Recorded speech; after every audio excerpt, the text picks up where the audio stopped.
Esselamu aleyküm mehriban vatandaşlar. YouTube kanalımın mehriban dinleyicileri. Otoyotun sağaman YouTube kanalıyla geçilen yolda inni Hayt Halepani yazarkan deyip. Elbette doğru fikir ediyoruz. Bu gedek Türkmen sınıfatına ulu iş eden usta, tiyatro sınıfatına, kino sınıfatına ömrünü bağış eden halifamız, Türkmenistan'ın halk artisti,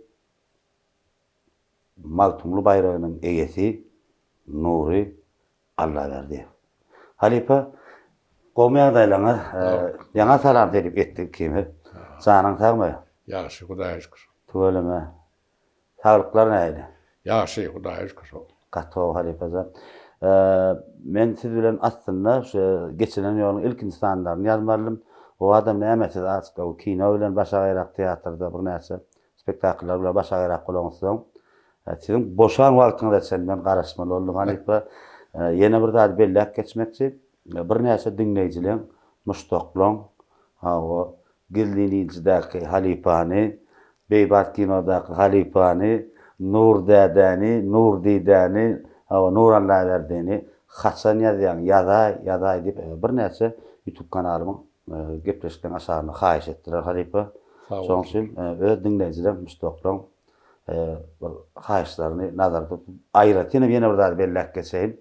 Türkmenistan'ın at kazanan artisti, meşhur aydımçımız Nuriyat Recep. Hem Recep diye yazdı. Orum ayratın salama etti, Halife Zan gayrat etti. Türkmen sınıfatına kat uliş eden ustad deyip. Ne Halife bir gepleşigimiň başynda bir özüňiz bardy, bir kıytkaçyk bir tanıştyraýsaňyz, o nirde doguldygyňyz sebebi men bilýän Halifany. Bu uly ýaşlylaram bilýändir siz barada. Ýöne yaşlar var, yaşlar bilen, yaşlar bilmeli. Aslında Halife Zanlar şu geçilen yolun esas mazmunu şu yaşlanma halifelerin eden işlerini bilmeli. Şu maksatla men şu gepleşik ýazgy diýen halife. Nerede dogulluňyz, o maşgalaňyz aradaýsan, mumma ine başladyň Halife Zan. İlk açıklaryna goşan ajaýyplar diýen. Taňryk. Ajaýyp iş diýen.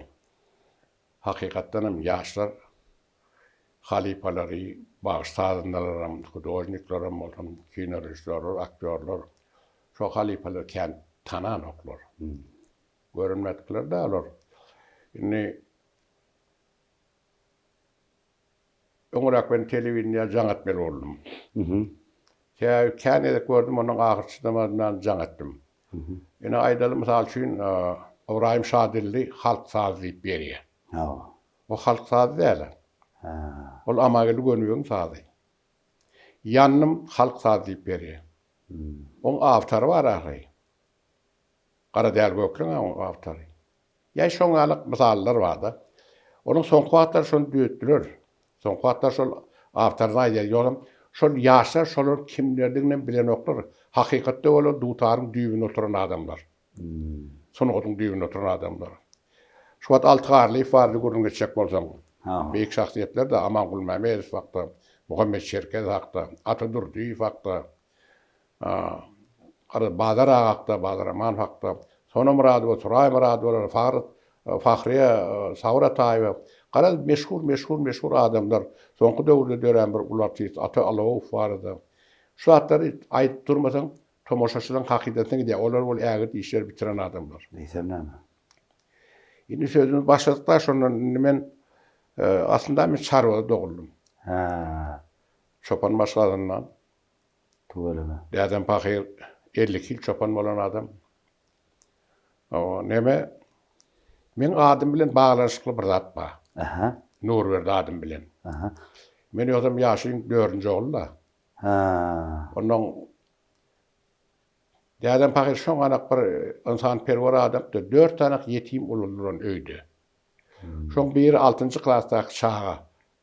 Şoňa aýlyk berýär. Aýlyk kim aýlyk? O aýlyk ýatmalyny ejem çoluk edip alýardan, şo çoluk ejem dohotda ejem bahat nemet puluny, dohot gazanyň puluny şo çağa berýärdi. Olam ogluk bakmagy ýaraýar.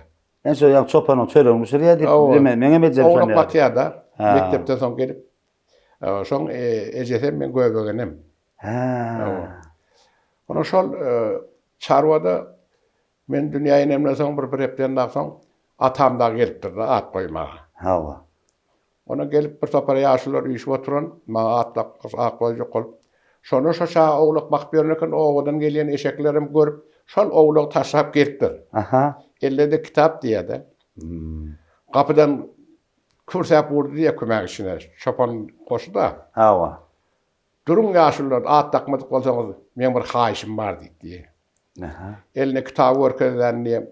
Ene şu pomma nur verdiğin kitabı. Şunun men şahanın şahir olmağını, şahanda da adam olmağını isteyen, şunu adın bana verseniz de diye. Hay ne ettin?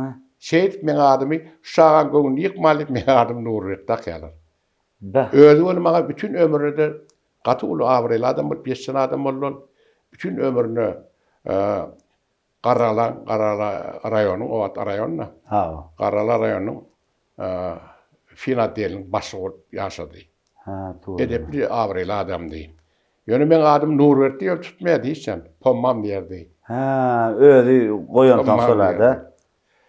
Şey biz Şarvada üniversite son nemi Şarvadan katnap diyen yani mektep kutorduk. Halife sözünüzü böyle başla. Bir kuştan aşağına bir hayiş edip durlar. Hava nur Allah verdi. 50. yılmaya, 49. yılmaya, 48. yılmaya, 51. yılmaya deyip. Son anık öğrenme cevap veray halife. 1949 yılın 29 apreli men doğulandım. Yaz vaqt doğulup duruna, şu aprel ayının ayaklarına, 29 aprel, 49. yıl. Ona sonundan men hakikatte şu Aşgabat Owamdan çıkıp bärik okuyurma gaýdamda 8 klasdan soň men saççylyk mektebine gaýtdym. Ha. Benim mektep direktorumuz vardı, gatsıyla adamdı. Merat Moğolum, oğlunu şu pedagog, uçuşa, pedagog, Moğolumlar taylayan mektebe alıp geliyor. Onun yolu meni ırdol. Aha. Şu pedagog uçuşada da aydım sağda kovun sürlüyor, zat bedi. Qarı gepik tümbek yeri, men pedagog uçuşa dokument tavşırdım. Şeyden men pedagog uçuşan 68. yılda oturdum. Moğolumçılığı. Başlangıç klas moğolumların. Men gıysı geçen yolum var. Hav. Ayşe Kolyan'la. Şöyle men aslında aktörlüğü totallikten düşen adam. Ha, benim sonra nice koyup sözünüzü Hiç ilişon fikir neden adam değil men. Aktör olan, artist olan fikrini edem oktum. Men Leningrad'ın üniversitetinin filosof fakültetine dokument tavşırdım. 68'de. Sonra men egzamin verip berken, şu üniversitetin önüne, men Pedişüşen bile oturan oğlanıma bozoğun. Neme Söyün Bozoğanov deyip. O da şükür ayette var. Görmedi o. Ha, kursdaşınız ol ya da. Kursdaşına, biz B kursu okuduk, A kursu okuduk. Şu gelitten ne diyen egzaminler diye düşünüyorum. Tavşıp çıktım birinci ne dedim. Ente belli deyip. Onun medeniyet ministerliğinde dedi, tiyatral instituda okuvalyalar dedi. Öyle dedi. Dokumentsiz alyalar dedi. İlki dedi, aktörlük okuyumu bağırlayalar. Bir, iki, üç turdan geçmeli. Ondan sonra dokumentin tavsıraymalı dedi. Ne gitti? Sen de tansa katnaydın, sporda katnaydın. Tansa mı diyordun onu? Tansa da katnaydın. Tansa da katnaydın, sporda da katnaydın. Basketbol oynayordum, voleybol oynayordum, peşişede. Ondan sonra sen tavsırıp gör. O sonra da dedi yapayım. Ay dedim. Birdenim kellem vurdu, bardım. Bir giden şu medeniyet ministerinin arka tarafına uzun cay vardı. Onun sonra egzamini diye bir adam ki şu günü aydan şu atlar bir yere 25 adam konkurs. Bollu. Görüp otursam ön bir gruppa alınan eken adam az ol täden şoň üçin dolma gelen eken. Moskva moğolum ya profesör. Benim adım yazırdım. Otayga bir egzamin tavsırdın. Otayga bir egzamin tavsırıp yiyorum. Tarol dokument vermeliler deyip. Bu da dokument vermeliler. Adım yazırdım. Yani ben çağırdım, adım tuttular, bardım. Uzun böyle horta oğlan. Ne milyan ne diyor? Saçmalık kudurdum. Saçma bu değil. Evet. Onu doğraydı. O attır kulyoş balak geylerdi. Ha. Onun ama taylığım yok, ben bilyen zadım yok. Ana. Yönene Kara Seyitliğin Leyli'ni bir koştu vardı. Aha. Yadımda değil. Boş söyleyen dedim. Ayıp dedi. Ay pağlat bokadım boş söyleyeyim. Aha. 100 metre seyretten bol gidiyor dedi. Eğdam edenler mümkün olur. Vladimir Konstantin Smirnov, Ha. bizim eviz molumuz son. Ha. Mehruan molumuz, profesörümüz. Ödü gelip aldı. Ödü gel var yani. Aha. Ay son ya çık gittim. Son gelip memel varırsam Geç. geçip durdum ben. İkinci tur. Evet. Be. O. Ay ikinci turda ne bilyen lazım. Yine şodur da o. Aha. Yine söyleyelin koşuyor. Hey. Bana yüz metre seyretten. Han sen bana di saçan mol persene dedi. Aha. Aynı uzayın böyle dayı oğlun. So utanır öttü beni hemen benim seyrettim bak. Burçta neme durdu. Piyanine durdu. Aha. Piyanina yoksa çekip berfi sürdüm. Ağırtına geçmeye medeklep çıktım. Hayır dedi. Bir üçmek buğday vurdum. Şu bar buğday çok uğradım. Ben aktöre bilyen evinde. Buğday çok uğradım. Aha. Birden bana da pişik çıktı kaçıp iyidime girdim. Gittim. İki egzamin tavşırdığım değil. Ana gittim. Üçüncü egzaminen değil. Adımı çıkayım çıkmayayım. Aha. Geçip dursun yok mu? Ağırda da tek mekneye çıkan o. Aha. Otaydı da tavsiye Çıkan o. Aha. Ben iki onun arasından değil. Yani öğrenim filosofi fakültede iğretim geliyordu. Ne öyle diyordu. Aslında niyetim Mahtumulu'nu öğrenmek niyetim vardı. Şu vardı. Şu vaktim. Bak. Ondan sonra Nutlu Nurumraz deyip bir Adel Kadır'ın başı vardı Medeniyet Meclisi'nde. Aha. Şol işbirlik okuyada Ha. geçerleri. Çıktı da hani birinci ben familyama gitti. Yine iki tane familya gitti. Şerifet de yıkılıp da zor değilim. Aha. Orçalava gitti. Поздравляю вас. Вы прошли за 2 тура dedi. Ana. Doküment tavsır mıydı? Ana. Bak görüyor musun? Yine şans değil ya. Kaldım iki odun arasında. Olunma bulunma. Olanma bulanma. Hı. Ondan o adam egzamin doğrularına dokumentini yıkılsam, geçtiğim tapağı yok, yerine verilmeye. Egzamin geçen son veriliyor. Ha. Kutorundan son. Şu mevsim kutoru ondan veriliyor da. Bir orası eline oturup fikrettim, böyle Manglay'da var görevli dedim. Belki şunlardır rahat deyip. Dokument alacak falan yok diye dokument almak.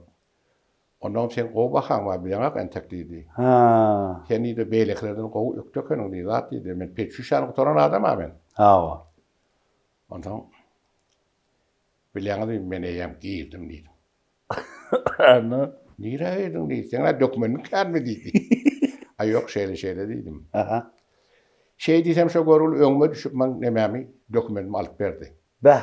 Şey dedim ben Moskva'nın yukarı bölüm veren tiyatral училищесine Mikhail Semyonovich Şehpkin adına училище aktörlük bölümünde okuyordum. Şey diyorum ne şu İkbal, şu Kâr'ın bağlantılı oldu. Doğrusu Bilokan yollaşıyorum ki bilyenim değildirler. Ben ikinci kursta da oku taşıyacak oldum. Söyleyeyim ne mi devettin Ali? Ben yine şol filosofiya vuracak oldum. Yine de maksadım Mahtumulu'nu öğrenmek. Yürekli de dur diyorum. Yönü bir zat ma kömek etti doğrusu.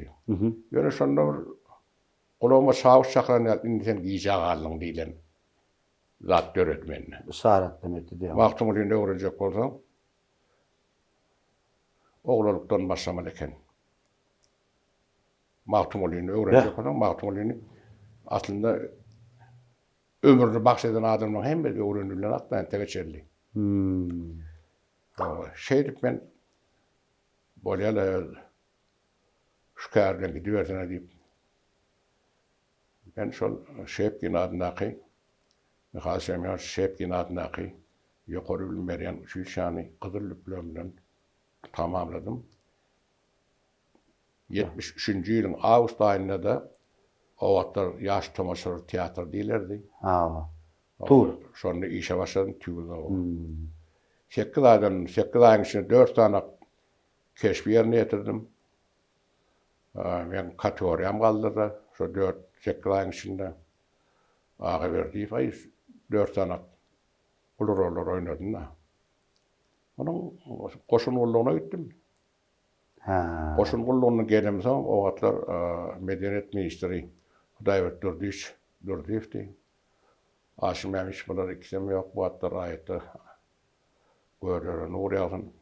Amin. Nur verdiğini öyle kabinetine çağırıp ben o neme eşikte koşun kulluğundaki eşiğimde şinerli. Bir akademi tiyatrda işe başladım dedi. Ha ondan sonra. Hava. Ben kayıt bir moda varmadım ama sonra ben kültüra vardım, medeniyet mitlerini.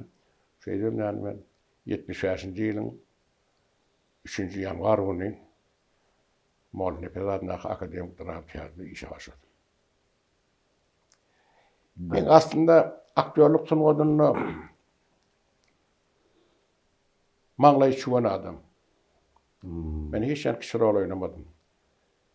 İlk bir yaş kadra, yani okuduran kadra bir kişengrek keşifleri yerine getirmek, kişengrek obrudur döretmek, onun onun bir nemesini görüp, ondan yukarı keşifler vermek.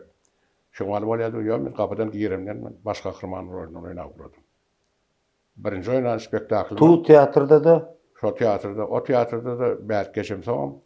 Birinci oynanan rolüm Konstantin Simon'un Rus adamları diye eserinde ben baş kahramanın Safonov'un keşfini yerine getirdim.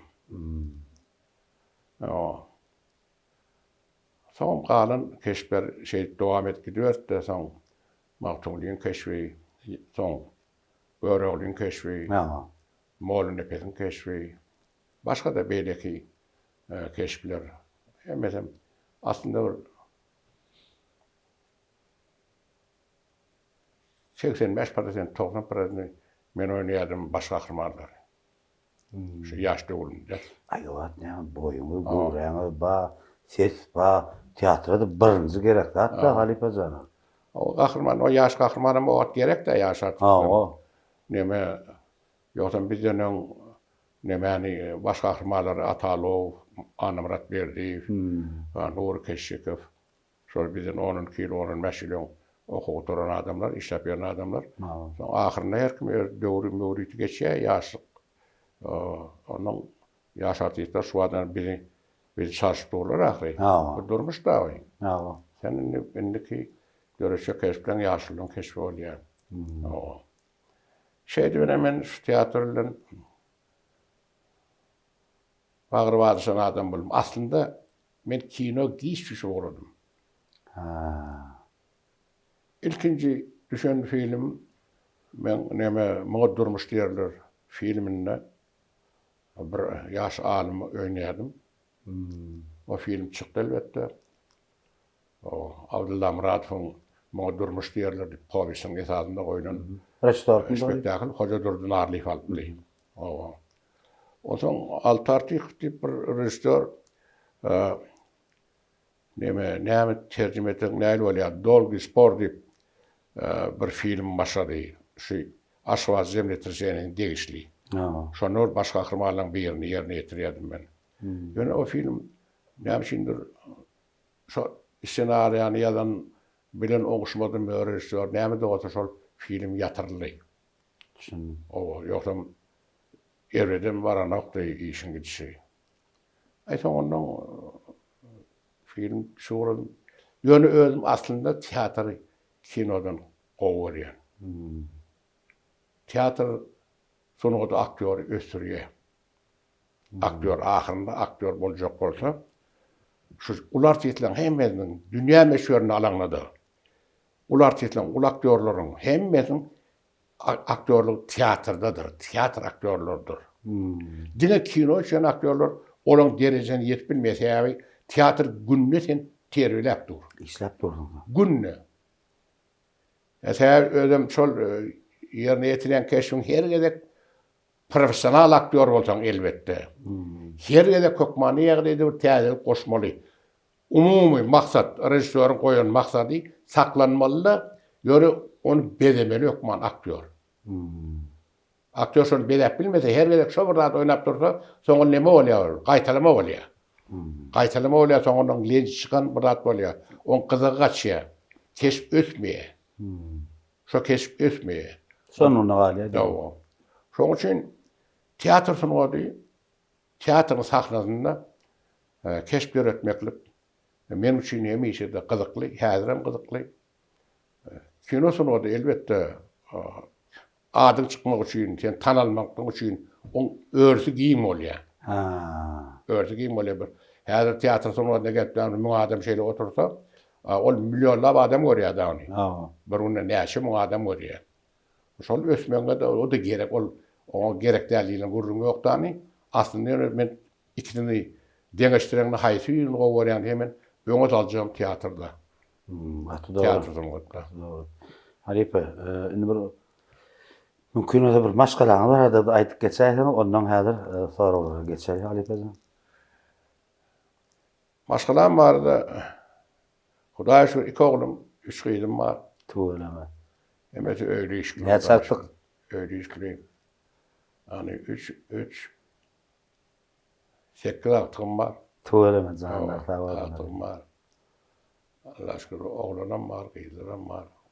Zanlar tawada. Hem iş eşkesperler, bilimler var. Öýler gowy, durmuşlar gowy. Tuğlama. Aynes näme sen netibeden atjaqlaňda gowany geri bermeli edi. O da işte. Alar bizarlar yok. Şatlıklar başka berýän hiç biri yükleri yok. Dine günne bir ya jaňat mesela olmayalar. Benim özüme baktıklarım aylan göregen kılgım var. Aslında başka olç yok da doğrusu. Elbette. Aslında Halipe zaten özüm bir maşgalaçyl, hoslarçyl. Benim sizinle bir 5-6 teatrda işlemek nisibetde Allah'ın dörü şükür edýän. Alparslan teatrına bir oğlun alıp kalıp işin arasında oturup bir kofe. Yani ayratin qowum öwrýärme men. Sağ ol. Sağ sağ olsun Halipe. Hormatym gaty bekdir. Gaty. Köp zatlaryň soraýardym bar. Sağ olsun. Gowy işleýärdiň sen. Giýjegini işleýärdiň men ýadymda da gowy öwrýärdim. Sebäbi ýaş wagtyň işlemeli. Ýaş wagtyň öz kärini ýola goýmaly. Şonu ösýär. Şonu öwrenýän ösýär. Özüň ýalňyşlyklaryny öýdýän. Her gedekden her gedege hökmany ýagdaýda şonu özüňe ünsürip durmaly. Özüň bilip durmaly. Tomoşaşda näil kabul edýär. Soň boşlukda duşuklara kän giderdim men. Kän duşuklara çağırlardım. Men kän gedek Kerim ağa bilen bir ýerde duşa gawat gel. Kerim ağa bilen bile çağırýarlar meni Kerim Uran efendim. Meni bile duşa gawat gelýärdi. Kerim ağa görnen nur ýagsyn beý adam. Şol adam hiç sen duşmadan gaýtmaýardy. Köp ýere baramda Kerim ağa, Hydyr ağa bilen, Hydyr derýa bilen, beýlek ödýän duşlarym bilen. Köplenjem şu 30-njy mektep, 29-njy mektep men çağırdy. Köplenjem. 30-njy mektep. Gyýlar kluby bolýar, universitetiň nemes bolýar. Qur'an azardan goşma okumany gowarýardym. Edilifden. Onuň universitetde köplen çağıran şu Qur'an azar okudurdur. Köp goşlary bilerdi o wagtlar.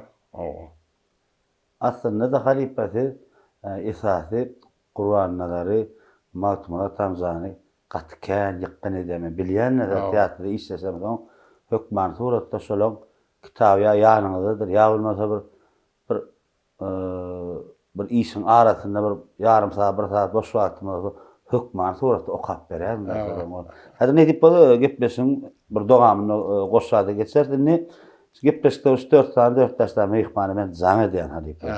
Onu häzir men berjek soram, olaryň beräýmesinne, ondan soň meni berjek soraglyma. Jaň edýäni men hiç näde şuat aýlamak Halipe. Hiç näde aýdamak, Halipe Nuralla berdi bilen gepleşik diýenlerini aýdamak. Yani jaň et göreli. Halipejan almanan bilýär, İslam bolup bilýär. Onu bil almasa gatamur bilen ilki bilen sizin mehriban şagirdiniz, okulçuňyz. Türkmenistan halk artisti Muhammed Kulu Kasim, yani Oraş Kasim falan edetim geliyor. Sebebi men arada mene mollum da onu şeyle dedim mollum zaten siz bilen me yazmalı dedim. Sen ilki dedim men halifam bilen yazdım mollum bilen dedi. Ondan kadar uğraş deyipdere meniki mollum bilen yazar dedi. Yani bugün birinci gün. Onu men institutda mollum da Türkmen Devlet Medeni Institutda talipler bilen yasapak olma mümkün. Ne Almanım bile zanadali.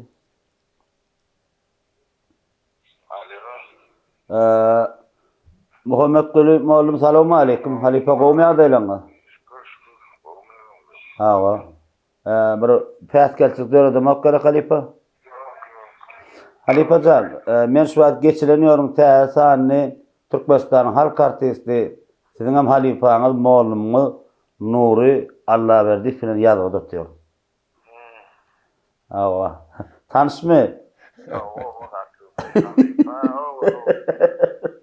Halifacan, siz bir öz malumyňyza, halifaňyza bir okan öwrüňizde ya teatrda işlesen döwrüňizde bir käbir sorawlary çekinip ya ýaýdan berip bilen näsiňiz. Belki bir düşünmeýän zatlaryňyz bardyr, belki sizi gyzyklandyran sorawlaryňyz bardyr halifa. Nämen telefon geçirýän halifa Nurdada. Aha.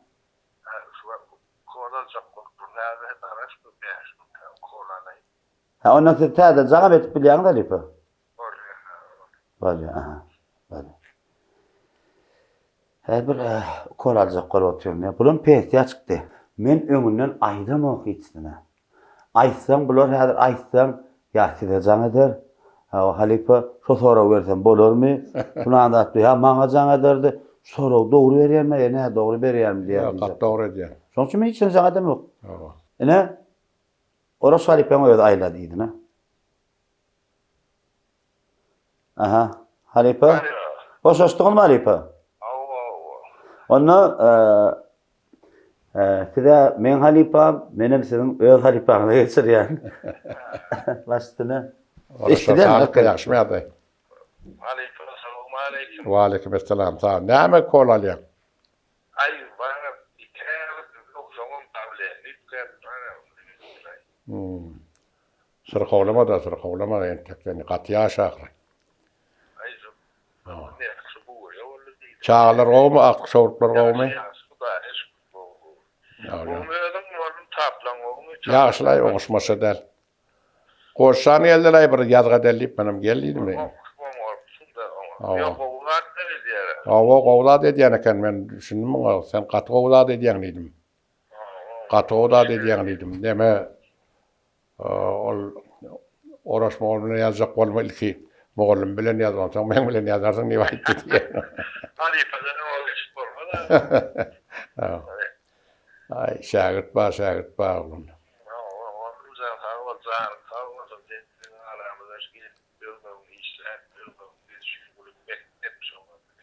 Sağ ol Nimcan, sağ ol. Sen sevor, hem iniyim hem sevor okuçuyum da ben.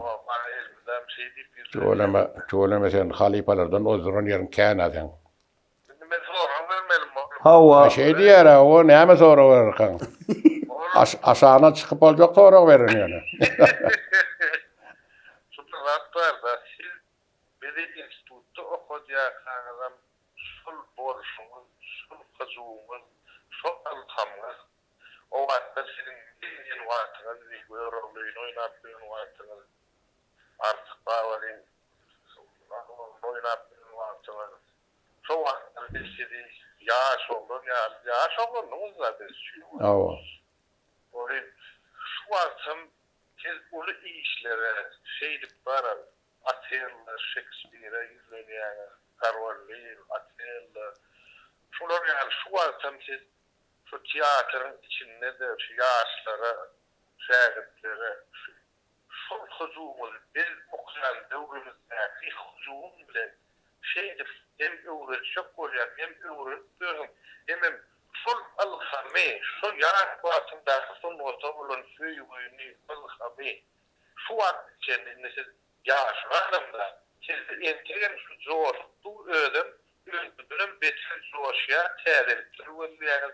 şu zatları siz neyini sever ve şu zatları neyini taktın ya sizde. Ben şunu ilmiden hep dikkat geldi. Tuğuzunuzun ilmiden öngün düşük bir teyde keşfir özüm ağır inni bir yaştan son bir ağır olayacak yarda bir sizin şu vakitte diğer keşiflerini koyun yönü size neyini içeri verirken hemen alhamdülillah şu neyini saklap koyuyor bize bir olacak şu neyini şol alhami şu suyuyunu sunmata olan bir neyini saklap koyuyor. Bolfaro. Neme de adamda ilk zehin oluyor. Zehin veriyor, zehin Tanrı veriyor. Yine de zehinden sonra bir ulukanda atma, alham deyip bir atma. Alham deyilen zat, yaş doğrunda bir hil geliyor. Onu yürek bilen bağlı oluyor esası. Duygu bilen bağlı oluyor dani, kâ halatta yaşlık ediyenlerini, an tarafın birazcık iyice alıyor. An tarafın peşen açıyor. Avva. İkisine birleştirip olun, ikisini birleştirecek koton baktımlı olmalı. O son alham deyilen zadım. Onun o kaval polyan zat değil, o Huday tarafın verilen zat, yönü şol ötüp yani şu alham onun kamilleşik derecesinde yetenden son, şu alham gelse onun, şonu sen öz biliyenin hükmanı yağdıydı, özünden sonki yaşlara, yaş yetkinceklere, senin okutmayan okuçlarına, senin okutmayan okuçların şu vatlar, biz seni okudamasak sen özünü birden şahit yetiştirdin. Şoların tiyatra gelýär yaşlar. Şolary şu zatdan uğrukturmak için şu ilhamın nämedigini, zehinin nämedigini düşündürmeli. Üstüne de şu zatları, hükmanı ýagdaýda berilen zatları zahmet bilen, soğutluk bilen onun öwünde olmaly bolýar. Şu zeruriyet de şol. Şeýle dine zehin bolan bilen sen özüň bilýäňin, özüň tejriben Hudaý aşkı yetik adam, o meşhur adam, gördün sen, yeke bir aktörlükde däl, aýdymsyn onda da hiçjan seni kem baha goýmandyr Hudaý. O şygyryýet dünýäsinde de Maktumly bar, Qur'an Nazar Eziz bar, Kerim ağa bar, Garadahir şahirlerimiz bar, Nobat Gorejep bolar. Onun şu atlardan kem baha däl, üstüne sen özüň bir sungat öýünde ulalan adam sen kakan paýrym ulu hudorjikdi da. Bu zatlar sana düşündürüp oturmak hajat yok. Ýöne ahyrynda öz bilýäniň özüň bilen alyp gitmeli, hökmen bagş etmeli ormaly. Öz bilýäniň bagş etmeli. Şonu adam öz öwedini, öz ýerini dolun hazabynda bolýar. Käte halatda da käbir deňdüşlerimize aýdýarlarym bolýar. Sen näme janyk berdiň diýip. Ýa janykmaly. Sen öz ýygynan tejribäňi, öz Taňryň sana beren zadyny öz şäherinde bolmasa şoňa bagş etmeli. Şoňa guýup gitmeli, zandyna guýmaly şoň. Aktörlük kärem jyda owadan kär dawy.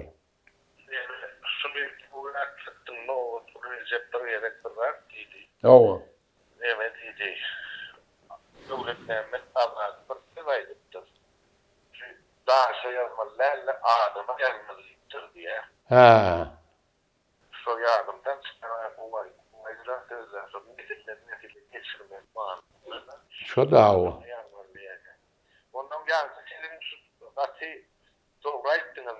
Ön yaş uğrunda yüreğe eğriyen son yaşın bir sene barınsan aklı yer oluyor. Allah. Ben şu atlarım yani sağım kâdeden işlemeye, hasam bir hucubi işlemeye elhamdülillah olmalı şeyler. Awa şeýle ýöne şonu ýitirmejek bolmaly. Seýär soň aňy geçip bolsa guruk aň bilen işleýän bol neme duýgudan zat azyk pesel ugrýar.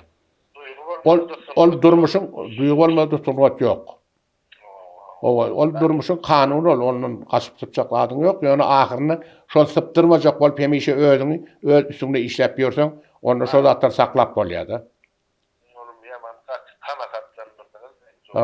Aman ağa pahir bir zat derdi Amankul Mehmet.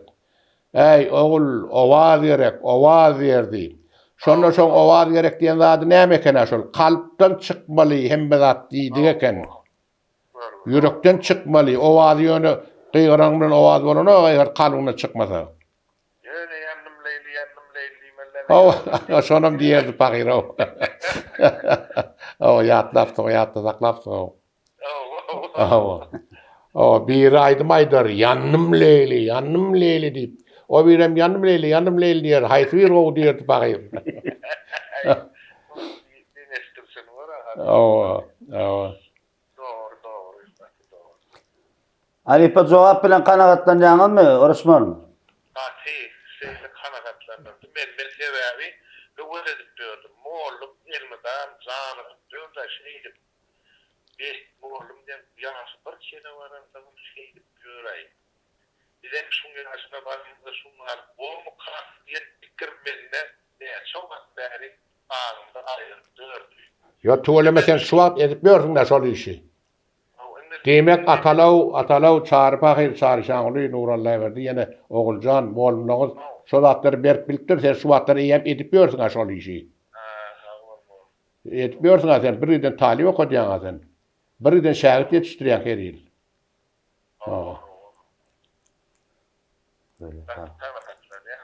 Bolýa, sağ ol, salamat bol. Sırkawlama. Ulaşan senin medyan işinde elmeden düşündüm. Bu işleri diyen halifalar bilen şunları yani doğru işlerden bu işleri diyen. Eyle onu tekkan ýyllar gereksin Oraşan. Sağ ol. Öýüňe de gereksin, özüňe de gereksin. Halkyma da gerek, watana gereksin. Bolýa berýän goňç. Alipajan taňry arkadan oğlum. Ben burunda inni ýazyp bilýärmisiz bilen inni? Alo. Inni ýazyp bilýärmisiz bilen inni? Alipadan sonra arkaya yazıyorum. Oğlum nesip bolsa, ýokman sen meňe mehmançylyk baransın. Sağ ol. Gok soraw berdi ha? Ine esasda şoň üçin men şu soraw ilk mehmanlar beräýsin näme Halipajan şu berilen sorawy alınan jogaby ýaşlar bilmeli. Şu sen şey diýen işiň bar şu diýen dadyny. Şu wagtda bizi her 3-nji gün ýolbaşçylarymyz tarapyndan tomoşaçy bilen duş geçirmeli etdirler. Her 3-nji gün ýazga diýer. Ondan bunu bizim ýolbaşçylarymyz, reşitörlerimiz sonra berilýän sorawlary şol okuwçylara ýazyp berýän ekenler. Men şonu etmäň diýdim. Goý örleri, goý her hil soraw bolsun. Ýuwanrak bolsun, dokrak bolsun, farky ýok. Öllerini gyzykdyr. Teatrın maksady tomoşaçyny çekmek. Bolmaýar. Şoňa düşündirmek. Ona ahyry oň soňky elekde öllerini ýöne el galyp dur. Betreksen bilmeden zatlagan bilýär. Bir neme soraw berdi. Neme ogulgy sağa terbilemekde 4 tanak nemesi var şol kim aýdypdyr diýip. Onam näme Nurallah jogap berer diýdiler-de. Men onu 4'ünü bilemek diýdim. Kimiň diýdi? O 4 däl 400 var ol. Bu azatdan başlaýa, Maktumuldan başlaýa, ne pirlerden başlaýa, Mäne babadan başlaýa, Bayezid Bestami, Sarags baba, alber gidivermeli gaty kän adamlaryň wagt etkidelleri bar. Ogulgydy näet geçirmekde. Şoň üçin men belli bir bilemek diýdim. Şoja soraw berence sağa öýle bilýän eken şol. Azady diýipdir şonu diýip.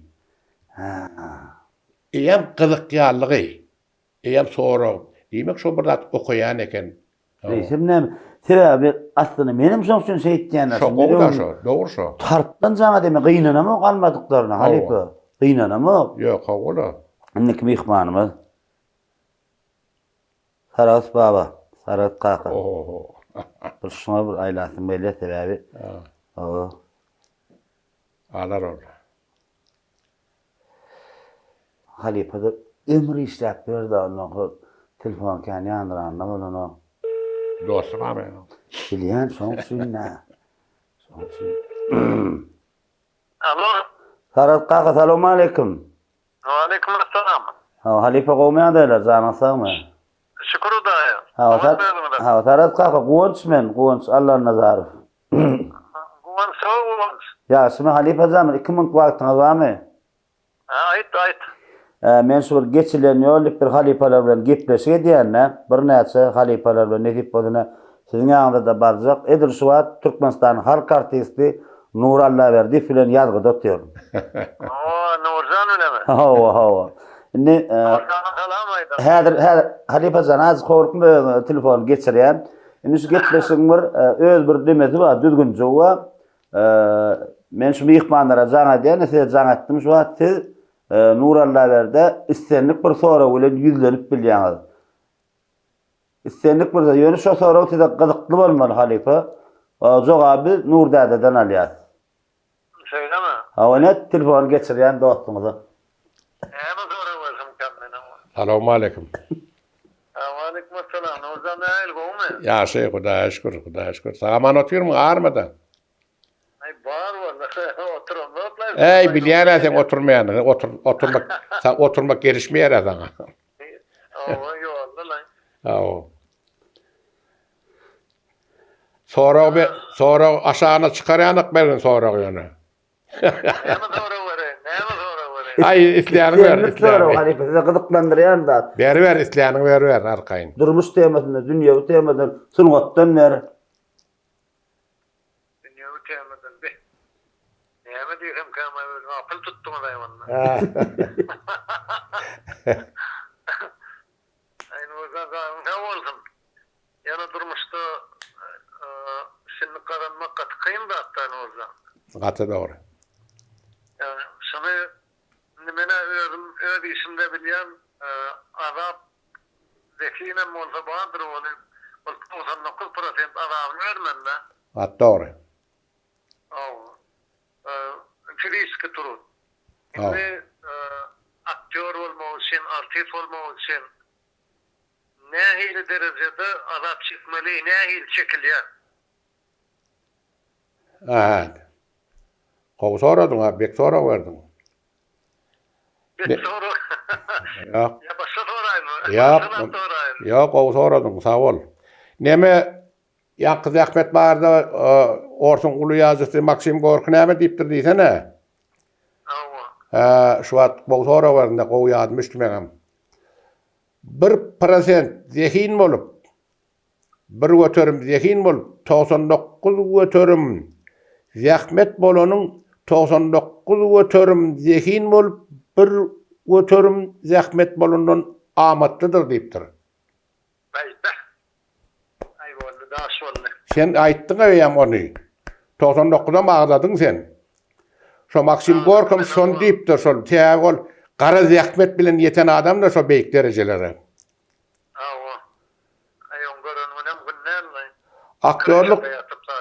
Aktörlük sungadynda da ikimizin edýän işimiz sen nakkaş olup, sen deme heykeltaraş olup, sen bitirýän işleriň içindäki kalgyňdaky maksadymyz bir. Beýik sungat öğretmek. Ýöne hersin azyk iş bar, biri sen daş bilen, agaç bilen, ýene beýleki materiallar bilen işleşýän, men öz janymdan tenimden çıkaryp bermeli bolýan. Öz yüregimden çıkaryp bermeli bolýan. Şoňa da ilk nobatda, şo ýanky soraňa jogap, ilk nobatda aktörlük nemesinde, kärinde ilk okayan zadyňa, şol goýjak, oýnajak keşiňe, şonuň many mazmunyny dol akly ýetirenden soň, şo dol şo maksatlaryny dol bileninden soň, şo sahna çykylýar da ilki stoluň başyna oturup ol dol ölçeklerçe ýazgy näme isläpdir, soň rejissor sen öňünde näme goýýar, ondan üstüne de edebiýat bir zat, sahna eýam sungat başga kär. Emma ikini edýän işem bir zatda. Şonu dol zannyňa siňdirenden soň sahna çykyp, şonu öz kalbiň içinden geçirip bahş etmeliler tamaşaça.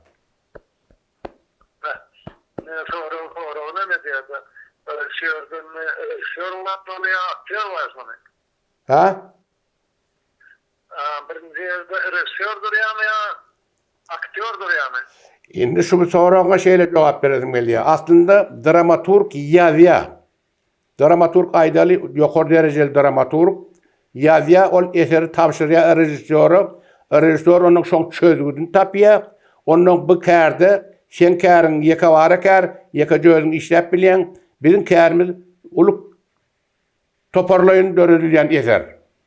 Munda dramaturg, ýazgy, rejissör, aktör toplumy, kompozitor, hudojnik, 5 sanyk sunwat adamsynyň birleşen bir rehine, bir çukura tüýküren maksady ýüze çykmaly bolýar. Şu ýerde hemmesi ýan gaýdalardan hemmesi ölü. Canlandyrýan ýeke bir jallat olam aktör. Şol rejissörüň beýik akyl pikirini, ýazgynyň beýik akyl pikirini sahnada canlandyrýan aktör. Aktöre siňmese şol eser döremeýe. Aktör Ýöne haýsy bir neme diýdinde. Bir öýle bir öňde bir ýyda diýip bolmaýady. Ýöne hemme zada jogap berýän rejissör. Jogap berýär, ol aktör ýerine ýetirilmek ýagdaýynda olga kynlyş ýa-da. Aktör ýerine ýetirilmek ýagdaýynda onda şol aktör gowa gatgynşyr. Aktör onu şol rejissör şonu goýup bilmese, şonu ýola salyp bilmese, şo maksatda ol düşündirip bilmese, olam aýdyp bilmese, onda şo eser bolmaýar. Aktör rejissörüň pikirinden gowa diýip çykaryp bilýärmi? Aktör rejissörüň dip käte bolýan kino düşöňne şeýle kanun barda, täzirem bar ol. Rejissör bilen düşünişmesen, aktör öz dublyny talep edebilýär. Men şeýlerek görýän. Men şeýlerek görýän, rejissör operatorum talep edebilýär, aktörüm talep edebilýär. Seniň aýdan düşünjeň men kalmasyňmy, men şeýlerek görýän, şeýlerek oýnajak diýip bilýär. Oň haky bar. Düşündim Nurcan. Haky bar. Düşündim. Ay bir sonra diýdi, ol işler sonra beräýin bar. Dene sana.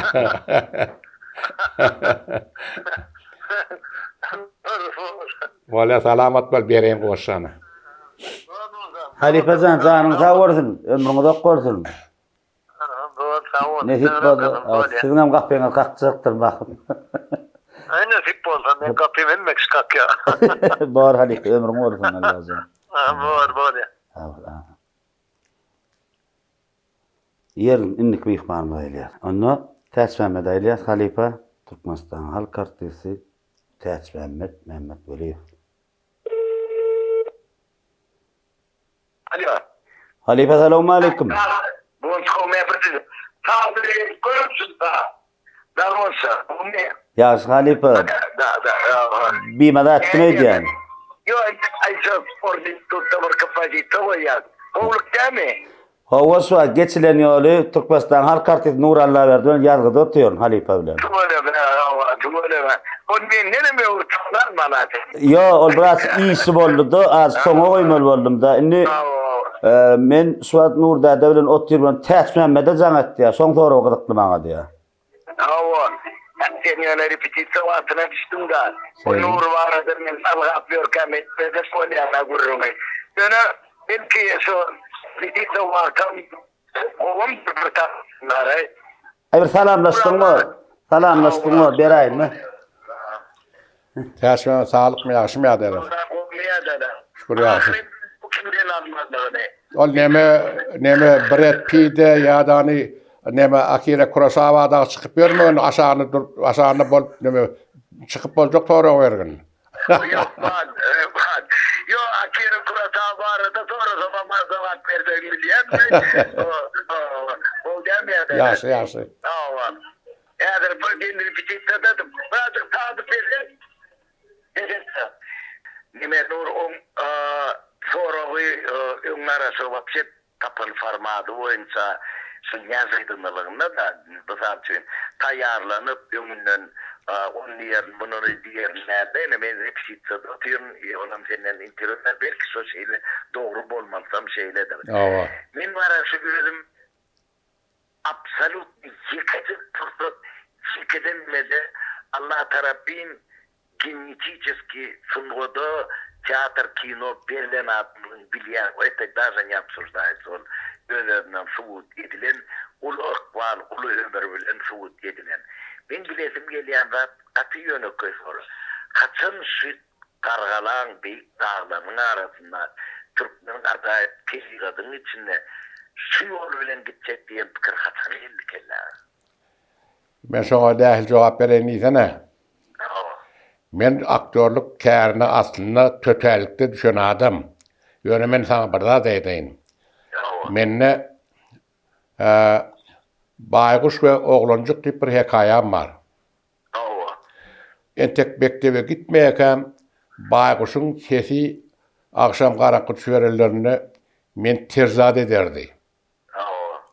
Şo men kalmy ot talardy.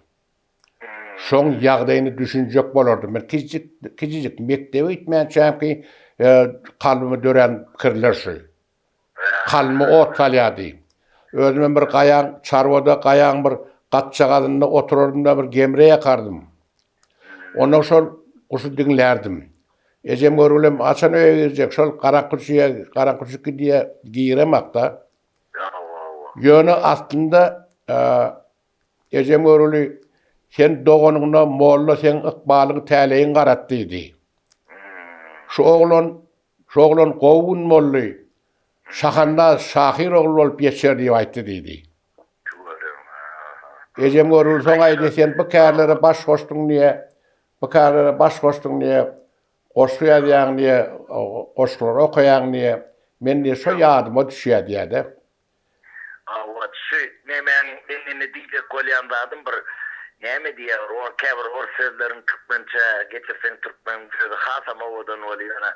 Bir diýje golýandadym точно yerine getirýän söz var da paroda diýer, parodist diýer. Onu şu dağın daşyna da paroda diýer da. Şoň üçin var şu näme de bir belli bir adamlar bir hili ýanky tötänden diýäniňi şonakly getirjek bolýan. Каждой случайности есть своя закономерность diýer. Şoň üçin ol bolmaly zatdyr. Ol ana tötänden görülýär. Emma bara yıldızları, asmanı, ıkbalı, tiyatro, sungodu, şoň sen gelämen ol, eýdik gelmeli, beýdik gelmeli, hersinin bir hili yol bilen getirýär ol ýana, täli diýip sererin bilýän ol, ähli grek filosofiýasy, dramaturgiýasy şonnoky, şoň üçin o sebäp şo tötälik bolmasa başga bir tötälik bolup ýana onu da sungodu ýokdan gelämenliň. Men sana soramken ýöne gepleşiň çägin bilýän, zanyň sag bolsun, ömrü uzak bolsun, yeneki rollar diýäbi, men rolum hilmi dama şo nähil roli, nähil spektakli in oýnasyn gelýär jemle. Diýäbi, men muallimler diýär da, şunu iş tamam etdim, bolly, şoň premierasyna da garaşma, indiki iş barada pikir edip başlady diýäri. Şoň indiki oýnasyn gelýän rolum estem, men onuň arkaýyn bolar. Men endi ýene bir zat goşaýyn ýanky dağlar bardy görüň etdiňle. Bir ýerde Hasar dagy ýanyny. 2006-njy ýylda. Men şonu oba barymny erbet ağladym. Şoňam ejem görüliňiň garkady. Şonda oturan ýaşlaram ağlady. Sebäbi şo perrod, şo TV, şo beýikda, şo milleti ekleýän, şo milleti goraýan dağ arkadan diregi. Çeşmeler, suwlar, emmedatlar ahiri şolary saklayan şo dağlar tebiat. Indi oýnasym gelýän keşplerimi sen özüň gowy bilýän. Sen bilen o meselede kän gürleşýär ýöne. Onuň bir de belki de wagty bardyr da. Şey diýip jogap beremesem. Bu diýär, ganyň sag bolsun, görşen sonra ne diýip bolsa. Aha. Sağ ol. Özüň bilýän liri oýnasym gelýändigini. Mahtumuliyun öldü ýa-da gowzat, beýikzat ýazylsa onu oýnasym gelýändigini. Mahtumuliyunyň zireli wagtyny. Yaşaulamaza bilen at 2 yıl gürletse ol minimum gepleşini 24 saat etmeliler. Sağ ol. Sağ ol Alipa, canın sağ olsun. Taňar ýarkasy. Gowsara berdi. Inni Alipa, men mihmanlara sora bermämiz az goýaly. Sonra oş gepmesin alyp barjy dökümine men seberäýin. Ýa. Ene geçen ýyl hormatly arkadagy gahrman serdarymyz geçenki ýylym 2024-nji ýyl Pähim Paýgas ummany magtym bolup Praga gelip bir ajaýyp şygary halka peşkeş berdi. Özüňe şaýat boldum bu asylşyna Magtymla tam uly heýkeline gatnaşdyňyz. Magtymla tam bir derejesini uly bir derejeye ýetdi de. Indi siziň Magtymla tam barada sen bir pikiriňiz maňa gyzykdy. Öňen bilýän Magtymly çynat öňüňiz işes beremsoň men bilýän halipaty. Indi şu Magtymla tam barada şu ustadyň derejesi barada bir kelam aýdyp bersen halipa.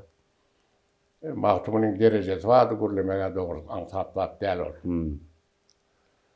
Bu meselede öz ömürlerini bahşeden Mehmet Köseýewi ýatlatyň gelýär, Baý Muhammed Garryýewi, soňky magtym şunatlary Abdurrahman Mülkomanow, onuň kän adamlar da gadymete gursaňam agyrda günnogry öwrenji alimler bar, Bertes diýe, Bartalt diýe, dar hakda wan beriňem magtymyň goşgyna gidip däni bir ýerlerde 4-5 tane goşgun çykardan ýerler bar, aňa kasırlarda da.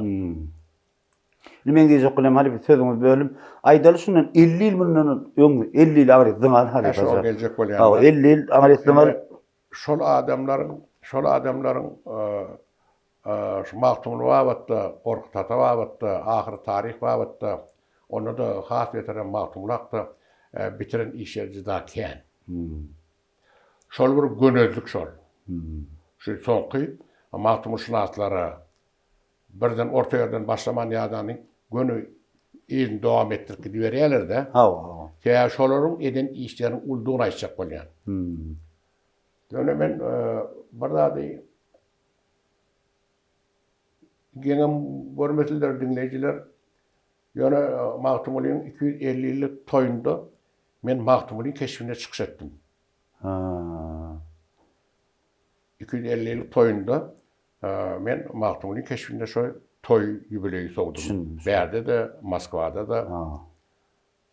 Ýöne men Magtymlyň 225 ýyllyk toy ýadymda. Muny men Magtymly jemgyýet dörelerine men çağırdım. Şonda men ýagdypdym, onu şonu aýtdym. Ýöne onu kän Ulluhan neme bolmady böli. Oňa men elim aldyrdım ýoşadan. Bu ýerde gorkup kaldyrýan sebäbi oturan alimler hemmesi Magtym şunatlar otýar. Hem o wagt ýaş. Çağa men o atlar atyp çağa bolmanda ola barka Magtymlykdy gurulaýmak, aňsatlat däl gurulamak. Hatda bir gerçen okda. Sonra çıktımdan neme Mülkomana da ýüzlörnüm ne. Yaşlılar men şu wagt söz söylemäge çamak soraglarym bar diýdim. Magtymlar düşünmeýän zatlarymyz bar. Onuň 225 ýyllyk toýunda men şonu dol ýadymda. Gerke dowat bilen şu wagt Magtymly etrafda, Garralar raýony, şu aralyk 20 kilometr. Ýolum çagyl ýol. Şu çagyl ýol doli gapgara sil, adamyň sil akdy. Adamlardan ýa. Adamlardan ýa. Gerkezden garragala çelli. Efesiyer bar. Bizim obamyz gerkezden garragala ortalygynda. Bilýän oba. Menem dädim pahyr, men elime tutup menem alyp gitdi şonu. Şonda kän maşin geçdi. 60 maşin. Şu berden baran maşin 60. Men 60 diýipdir, sanadym da. Onuň dädim pahyr etdi, garajam diýip sanap soň diýdi. Men atam köp bilýän adamdy, atam gaty ýaşly adamdy, atam ýani kän adamlar üşerdi. Köne gurrunlary bersen Mehmet Arazaga diýip. Şonda atamyň ýanyna Magtymly gurrun gideninde menim budam çaý demleýänçidim bulara. 5-nji, 6-njy, 7-nji klassda oraklardy. Ona şonda men gulagym şolarda barardy. Atam gurrunna, o ýaşlyň gurrunna. O ýaşlyň en ulus atamdan 20 ýaşda kiçi. Atam öz ýaşyny sanyny bilmeýärdi. Bir ýaşy jaýlandy. Neme Magtymla pir ornuna, uly işan ornuna garalyp Magtymlyň ip sordurdy. Magtymlyň ýerde däl uçmakda diýerdiler. Benim çarva çağırda Mahtumul Asman uçup dur diye görürdüm içimden. Ha, bak. Şonda şol aylawda, ulu aylawda bir vertolyot gelip kondu. Indi şunun vertolyotluğunu bilýän men. Ha. Şondan bir adam çıktı oli. Bir adam da hemmeden Mahtumul Can diýdiler.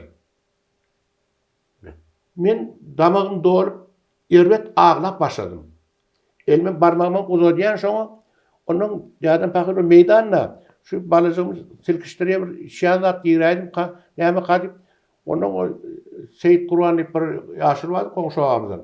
Ayha o çağa o berik elini uzadýar, o başat diýär. Hak ağlayan Mahtumul Asmandan düştü, uçuma koýdan adam men üçin. Da. Bu gapdalanam kızıl köz bolup gıýdylar süýüşdi. Soň bulatlara girdi hem soň bu aktörü kärinde soň mektepleri okandan soň ola Mahtumul Amankul Mehmet eken. Ha. Şu vertolyotda getirip ortağa gondurdular 225 ýyllygynda. Da. Bu gapdalan süýüş barýarlarym gıýdylan içinde meňli bar eken. Ha. Olar işleştikler meňliğine Nuri Nağdıva diýip artistka oýnap dursa döwürde. Ha. Kököllüýlük diýen oýunda. Ha. Nemänem Mahtumulynam Aman ağa Amankul Mehmet oýnan eken. Indi şoňa gyzyk 2 günüm uly toý boldy. Kän ýerlerden, beýleki raýonlardan atlar baryp at çapşyk boldy. Giden dünýede gyzyl läle boldy. Şoňa kalpda ulluhan bir öwşellik döret gitdi. Da. 250 ýyllyk toýunda şonu ýarça da bolmady. Da. Men Mahtumulyn keşfinde ýene de Mahtumulyny meni Mahtumulyn keşfinde girimine ata mindirip getirdiler. Halkyň içine menden başga adam ýok. Şu nähil şeýle bolaýdy diýdim men. Da. 25 ýyl öňe giden ýaly boldy ahyry. 25 ýyl ösmeli ahyr diýdim de. Üstüne de 2 tane kitap çykdy şo döwürde. Mahtumulyn goňur kitaplar çykdy. Ha. 2 tomlyk. Şolar elimde düşenne eýýäm sapçyrık diýdi. Kağlarım saratdan kağlardy. Üstüne de men şo sorak berdim de. Goşyň aşagyna çyrykçylardan bir kupletini alýarlar şo goşgydan. Şu goşgy ay Magrupda da Andalipda da onda da bunda da bar diýip ýazýar. Da. Men ýaşylar diýdim. Öň biz Mahtumula düşünýän ýördiň. Üstüne onam şey diýip ýazýan bolu hasam bolaşýar bir düşünýär yok Mahtumula diýdim. Näçe şeýle boldy. Mysal üçin Starafa diýdi or Pushkin'in bir yerde bir sahipa tapýarlar bolu. Şoň Pushkin'in ýaz stilinden Pushkin kydyn bilýärler diýdim men şey diýmedim. Näçin Mahtumulyň kydyn bilip biler zakda diýdim. Şu wagt kitaplarynda da bar. Käbir goşgularyna aýdýarlar. Şu gumana Mahtumulyň goşgularyna. Diýýär. Mundan soň döwür ütgäp geliberdi. 290 ýyllyk toý boldy. Ha. Da. Endi bu toý bizim arkadağımın döwrüne gabat geldi. Öňrek başlapdy boli, ýöne 290 ýyllygynda bütün dünýä ýaň boldy. Gaty dogry. Mahtumulynyň ady bütün dünýä ýaň boldy. Ähli ýerde dünýäniň ähli künjeklerinde Mahtumulyň toý günlügini 290 ýyllyk toýdugy agdally, bellendi. Bir şonda bir ul topar bilen Eýrana gittik duş geçirmeye. Ha. Soň üstüne ziyaret ettik. Kawulardan. 290 ýyllardan arakda 10 ýyl wagt geçdi. Ha. Mahtumulynyň görülüp eşilmedik. Toý bellendi dünýä meşhuruna. Gaty dogry. Öten geçen şahsiýetlerimiziň Mahtum şuratlaryň görlerine nur ýagsyn. Olar Mahtumly wagtda gaty kän işler etdiler. Mäta bilen ben 4 ýyl goňşy ýaşadym. Mäta köse bilen günde salamlaşýardym men. Ha. Pidişi okuyakam. Bizim ýaşaýan umumy jaýymyň gapdalçygynda öýü bardy. Ha. Bir gapydan çykýardyk şo howulda. Baýa diýip oglan bardy. Dostlar bolup geldik. Ondan hemişe şol adamı goňardyk da. Hasan da döwlet ýolbaşçy bu meselede öňe düşmese, döwlet ýolbaşçy öldüriň şahsiýetlerini, özüň beýik adamlaryny hatyrlamasa, näşe iş etsem kän görünmeýän galagan gylygy bar. Bu wagtda bizim arkadağımız, kahraman arkadağımız yalkanmalı adam. Biz hemişe alkış aýdýas, hemişe araziýylygy aýdýas, sag bolsun aýdýas. Ak yürekden. Magtumulynyň dogrusyny aýtsaň, şu derejede galkynan ýeri enteleşel ýokdur. Hälem aýtdym, Magtumul wagtda, Magtumulyny öwrenjek bolup men filosofiýa fakultetine bölümde üniversitede işçek boldum soň. Yine işçek boldum, bolmadym diýip. Soňra men başga bir zat hakda pikir etdim. Magtumulyň huzurunda sen Magtumulyň dünýä ýaýylmagynda näme iş etbeler kaň diýen pikir döredim mende. Olam maňa dogry nemede şu Moskvada okaýakam mugallymy sebäp boldy. Men bilen gepleşkeşellerini gazetde da şuňa atar ýöňüm aýdypdym men. Şonda bir gün şo muallymamyz ýene salama onu Pravdina diýerdiler. Siz şahyla haýstyny gowarýan sonra berdi. Okuşlaryna. Hemek Pushkin boldy. Men aýtdym, Pushkin gowarýan ýöne men üçin hasam Lermontov ýakyn men kalma diýdim. Men Lermontov gowarýan diýdim. Onuň ýöne diýdim, şuň hemmesini diýdim. Men Magtumulyny gowarýan diýdim. Ýakym golum kim o diýip sorady. Men şeýle bir ýöntem adam ekenim. Şo döwürde men aýdym o 70-nji ýyllarda şo döwürde men Magtumulyny dünýäň ýüzünde bilmeýän badyr öýdem oga. Özüm şoňa aşyk bolamsam. Kim o diýdi? Siz şonu bileňizokmy diýip üç şeýle sorady. Yo men bilemok diýdi. Soň diňji aşa gelende ýyl içinde kışda diňji aşa gelýärler. Şonu gelemde men birinji gözläp tapan zatym şu Magtumulyň ortalardaky kitap magazynydan Magtumulyň kitabyny tapdym. Terjime edilen kitabyny. Şonu sowgat berdim. Ekdim. Mugallim maňa näme diýdi? Siz nädip bu wagta şeýle muny gizläp saklap bildiňiz diýdi. Näme üçin bu şeýle muny ýaýyp bilmediňiz diýdi. Inni men diýdi? Dawliýanyam galsa diýdi. Şunu okaýan diýdi. Ýerine gelýär diýdi. Gaçsa okaýan diýdi, ýene ýerine gelýär diýdi. Men diýdi ýazda şaňda kitabym diýdi. Ýene bir şuňa ady ýatladım meli. 88-nji ýylda biz Sovet Soýuzynyň aktörläriniň ýygnanmagyna her respublikanyň iki aktör ýygnandy. Bolşowa diýen diňjarş öýüne ýazylan şahyrlaryň artikllaryň diňjarş öýüne şo ýygnap geçdi 10 gün. Şonda men Arseniy Tarkovska gabat geldim. Men Arseniy Tarkovskiň hiç gören adam däldi. Şol nemen diňjarşaň içinde, neme howlyň içinde gidip barýan öňünden gözleri kan goýma bir iki boltom nemeli pişekli bir adam gelýärdi. Benim aslında oňa nakerde ýaşly adamlara salam berme kılygym bardy. Salam berdim orçalap. Olam durdy. Men şonu goşan şu adam ýa neme şo näme üçin duranlygyny bilemek. Ýöne meni bir güýç taklady onda. Şu wagtym şonu pikir edýän men. Hiç zat görünmeler şu men aýdýan zatdan. Hakykatdan meni bir güýç taklady. Şo Magtumuly çykdy da. Şol adama Zdrasty diýdim boli. Zdrastwuýçy diýdim boli. Kysgaça Zdrasty diýdi. Salam diýdi. Onu gözüme seyretdi. Menim gymyla bilemok. Sen türkmenmi diýdi. Menim howga diýdim. Onda men eger täzen doglan bolsam diýdi. Doglan bolsadym diýdi. Men şo geniniň esasynda terbiýelerdim diýdi. Anadan gerek. Men birden urdu kelläme şo Tarkovskidy. Siz Arseni Tarkovski mi dedim? Çok cevap berşen ay değil de. O Sami Nişyasny dedi. Olam son fikir ediyenle, son oğlu beyik kinrejissör Andrei Tarkovski Fransa'da öldü. Ağır kezelden. Sözünü Tarkovski'nin o vakitlar kinoları, filmleri görkezilmedi.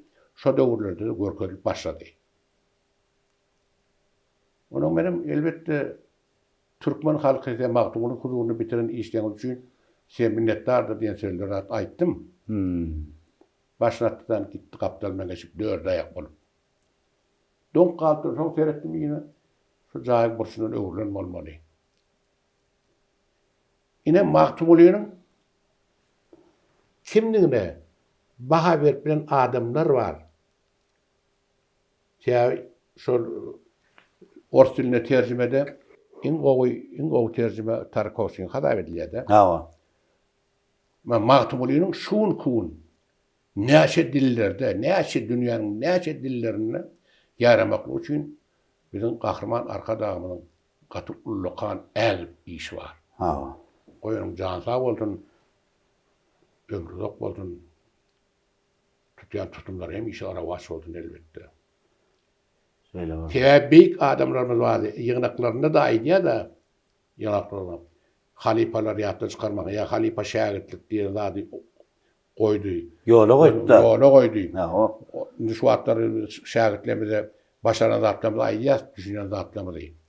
Şu giplesin esasen şu aňyrtana seretsen halipa hormatly arkadaşım bolan ýa-da halipalyk şäher yola koydu. Şu da şu ýaşlar bilsin halipalardan öwrensin hep ýazýan şu giplesin esasen halipajan. Ine şey diýen biz 3 ýyllyk toýuna elbetde gatnaşdym. O ýerde çykyşam etdim men. Aşağıda dünýäniň ähli beýik ýazylarynyň neme heykelleri goýuldy. Ýokarda da bir köpek dağı bilen eginde ýap duran ulakan elbetde beýik Sarat Babaýewiň işi. Ýöne onuň pikir oňa aýdylan töwelle we arkadan teklibi. Arkadan üstüne de şoň anak beýik ýerde. Ol şoň anak ýere münasip. Inni oýry ajaýyp seýilgäh. Gelenlerin hemmesi daşarutlan baram, şoýlyk baryp başa diýen ýaly, şoýlyk baryp gaýdýarlar. Täze görmeşe däl, ol ýagyp tapda. Ya Maktumulioň öz akbalyna, Maktumulioň öz dünýäsine, Maktumulioň öz beýikligine kywap daş gelýän bir beýik eser köpek dağın biline dur. Halipazan katova etdim. Mümkin olur benim bir açık koşayım. Katı doğru belli geçtim. Benim hormatly arkadaşım kahraman serdarymyz Maktumula tamzany 3 ýylyň gaty giýinden geçip özümden gatnaşdyk. Onu bir şeýle olmatyk çykşam etdik.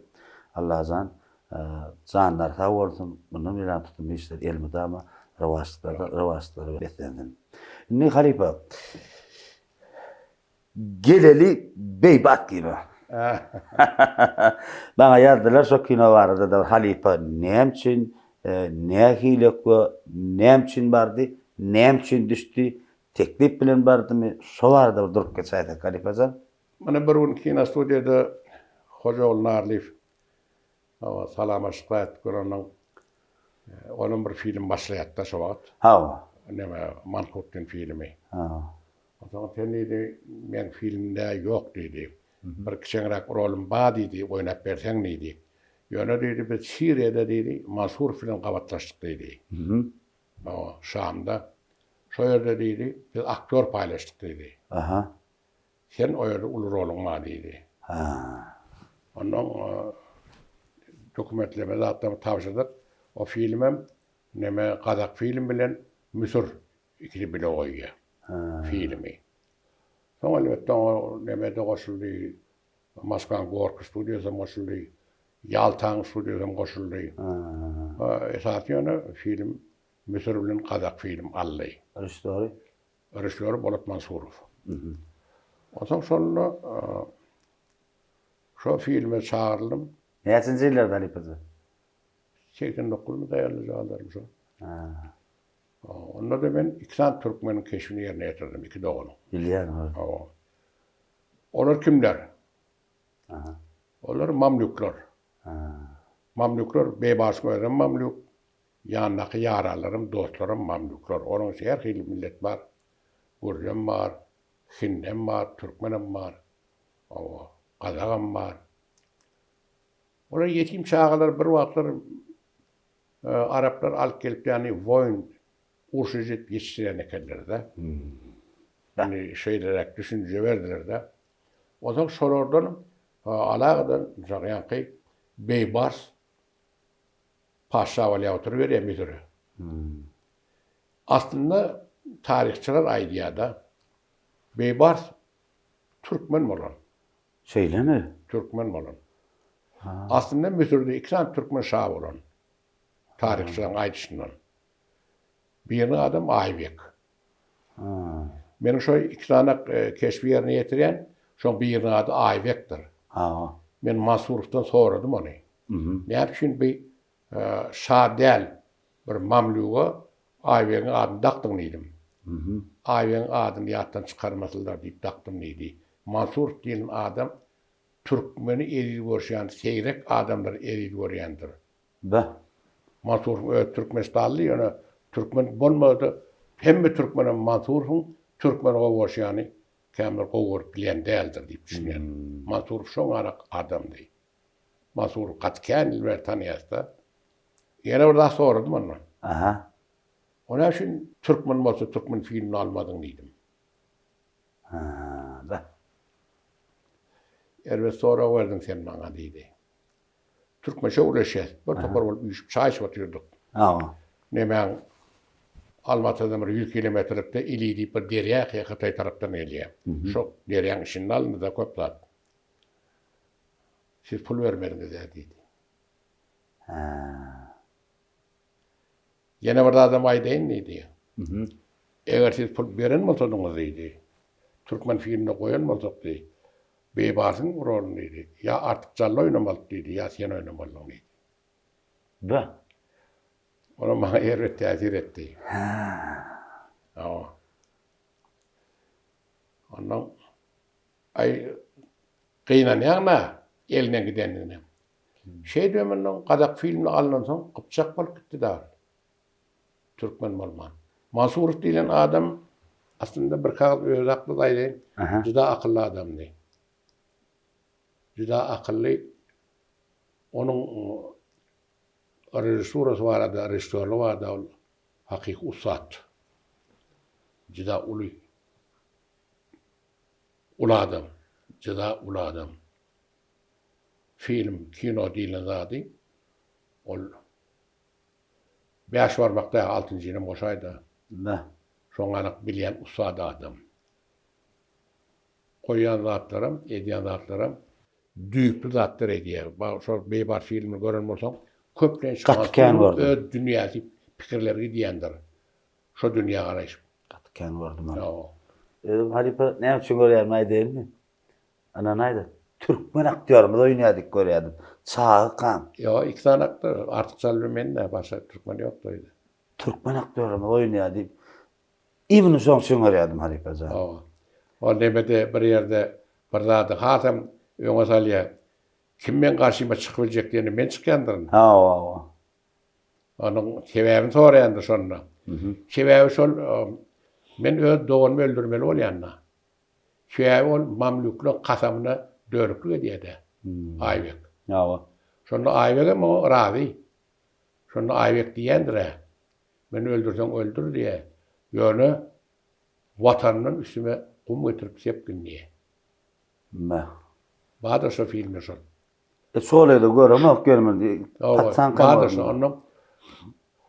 Şonda näme çykdym men garşyma diye beýbars. Ha. Her şol beren sözüňi ýatdan çykardyň diye. Men doğunuň üstüne watanyny getirip kum sepilmedim diye. Beýbars geplemeýändir onu.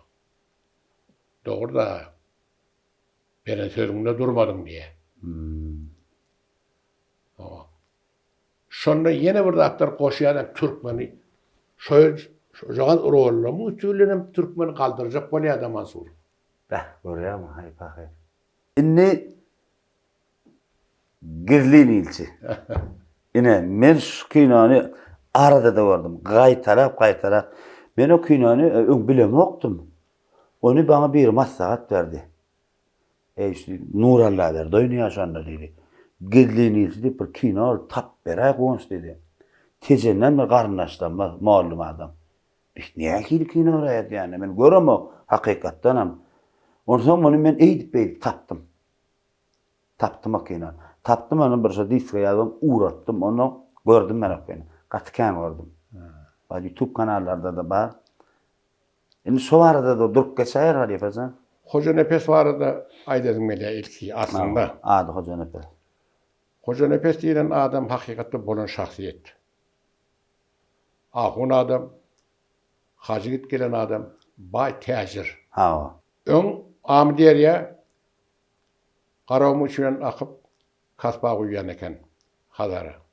Mesele suda da taýda. Soň şu kesilenden soň bu garawmy şu guldarlyk bolanda. Amderiýa kenary. Men Kaplangara kän gitdim. Kän gede kesip geçdim uzoy. Hanasyň aňarsy ýok. Şunça wagtym gady diýdirýärdi. Ben. Ağırda gözün almayan yeri var hanasının. Ona sonra Hoca Nefes şosu aktırman uğruna çıkıyor. Hıyva hanada zat diýiljekler, Horemir'de zat diýiljekler, Eran Şah'da zat diýiljekler. Şonu Orstan peýda berýär. Orsam şu wagtlar Pyotr I paşasy. Ha o. Pyotr I Hoca Nefes'in sowatly adam bolansa, Pyotr I köpden bäri Hindistany ýol gözläpýär. Ha. Şonu bilip, şoňa gidip, bizim üstümizden, garawmy üstünden gidip bolýar diýip ýani, şoňa ilçi bolup gidýär. Muhammed Serker madmy? Muhammed Serker Kakamaýn. Kakamaýn. Atalawma. Ondan neme? Pyotr I toraya. Garawm geçirer mi diýe goşun niye? Garawm ýudar hadyr geçirmez diýe. Ondan nädip barmaly diýe. Ona amderiýany izin aktarsaň diýe. Volgadan Hazara kaspa düşýän, kaspydan oňa düşýän, şeýdi Hindistan serketlerine baryp bilýän suw üstünden diýe. Şeý diýen üçinem Bekov Çerkaskiň ýolbaşy goşun berip goýberýär. Olam Şirazgan döwründe muny allap gije ýatyr kalar baryny paýhyna diýerler. Hoca Nefes'ten ikinci gerek gidiyor. 1716 yıl. Şundan sonra Hoca Nefes gitiyor, yok. Hoca Nefes'in oğlunu bilen yok. İran'da Hoca Nefes deyip ova var. Ben şu ova vardım, şu tohum tişleri, avdallar. Hoca Nefes, Türkmen'in avdallar deyin tapetinden. Sonra avdallar o yerleri yok. Ve sonra şöyle bilecek, görecek olur. Hoca Nefes'in o son ikinci gerek gideni Pyotr I ölen ayal başkana paşa olam şunun önkü şu doğru yolundan gelip yani doğru hareket edeceğine ananman sen akidip bidire halk kırdırdın deyip ananmaya. Hülya Semyonov'un bir kitabı Bezidine ve Vysтрелы deyip. Şonda bar şol. Yani ben kitabı şöyle riyetinde okumadım, yanlışam olsa. Hülya Semyonov yanlış yazıptır deyip. O ne ki Türkmeniz, Hacı Nefes, o şoňa diye. Soň barıp durup onda diye, olaya kendi din sözünü anandıracak bolsaň niye? Dinini ütgöt diye. Şeyti Hoca Nefes dinini ütgöt diye, Arap devletlerine orsun, radiyetçi bol gezipdir diye. Hoca Nefes dinini ütgötmeye. Men ananmayan oňa. Yok baylıklarını, zatlarını geçip halk için özünü ortağa koyan adam. Hep dinini ütgötdün ýa-mı? Hava, şonu niýende. Öňüm girliğini diye, oğruyni diye sen onu tutup öldürecek bolýarlar. Orada bir, orada gol berýär diýip. Hoca Nefes şol ýany hormata, Türkmen üçin hormata münasip adam. Girliğin içinden film, şu Hoca Nefes'in keşfine 2 bölümden owarat filmdir. Ýöne aslında men doğrusu aýtsam keşfden haýyň gowurýan diýilýär filmde. kinoda. Qaram reportajın filmde baş şonu oğuryan. Sadece gördüm ediyen sonra. Özünü bahşeden adam şonu. Halk üçün. Devlet üçün, vatan üçün. Özünü bahşediyen, arası işleyen adam. Restore kim alipa? Yaltayıp koydu.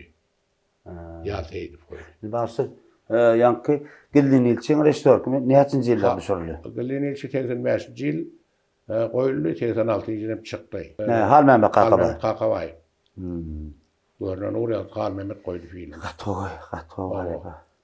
Enne yere kinon o zaten. Halkın içine şeyli bir ırzal ya. Liza Grayva bilen, Halipa bilen oynayan kino. Neme? Öwrüm mi? Haydi, öwrüm mi? Doğru mesele var. Şu öwrüm hem öwrüm nemedir? Yılanlar adası. Hava. Şu iki film ben, şu yaş oğullarım haiş edilişini oynadım. Sağ ol. Şimdi da etmeli mi? Katsın tüy etmeli. Ya men şol Oral rollerni beýnannym oýnanyňda. Neresi oraz bilen Murat Oral öýe geldiler ikisi. Bulan film oýjandan habar ýokladı onu.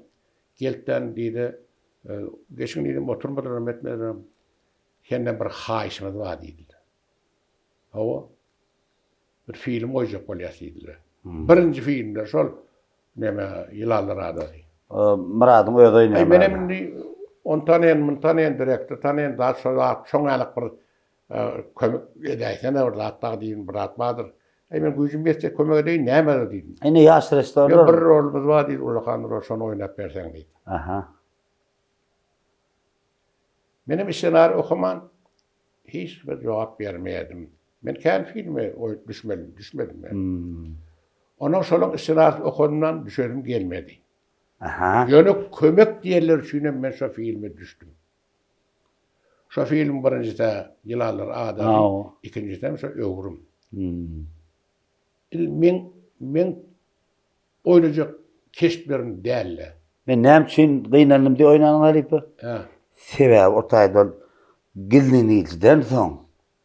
Ya geldiğini içten ön ol. Öňmi ýa? Ön. Ha, öň bolsa bar ýa. Kän ön. Yani men diýjek bolsa Gildin ilçiden soň ýa Beýbatdan soň men olar ýarkyna özüm aktör bolsam oýnamaýarym. Kän ön. Ha, şeýle. Şu wagtlar ol orta düşen film ma Koreýa Vostok diýip.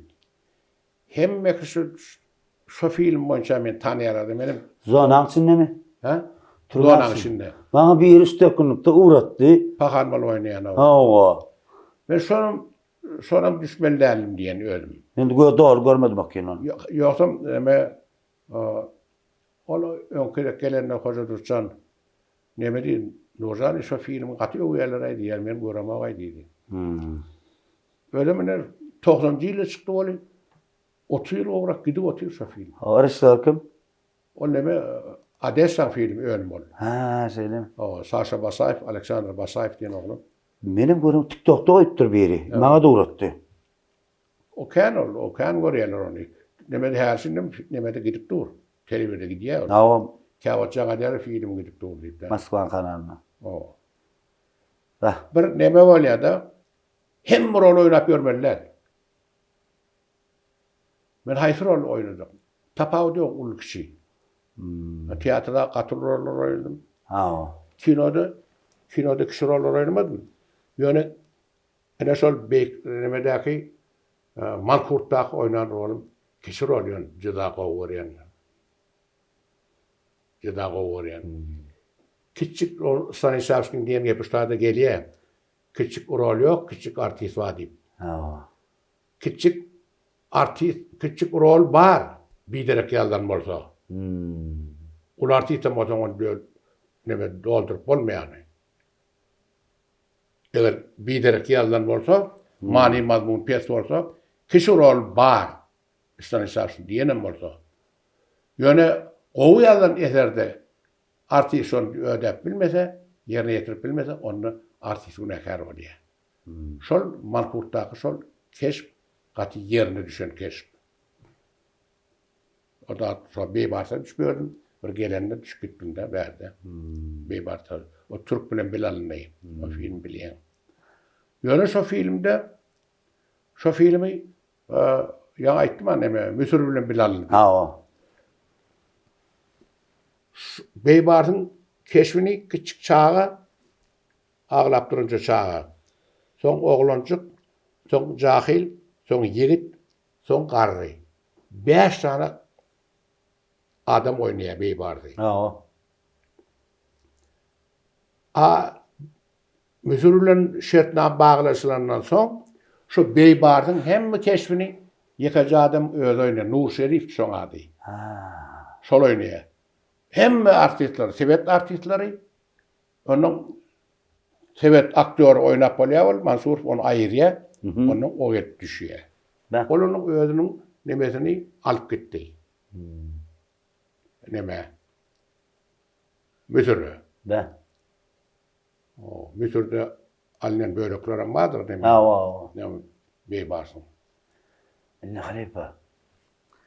O dereceler, avraylar, o dövrde ama o Nurallah verdi, Beybat'ta oynadı, Gildin İlsi'de oynadı. İyi şeyler, kinolar, onun üstüne tiyatroda da bir neyse, urarlar. İnni bu İnsk ne hal götürdü? İnsk ne hal götürdü bu zatları? Avray.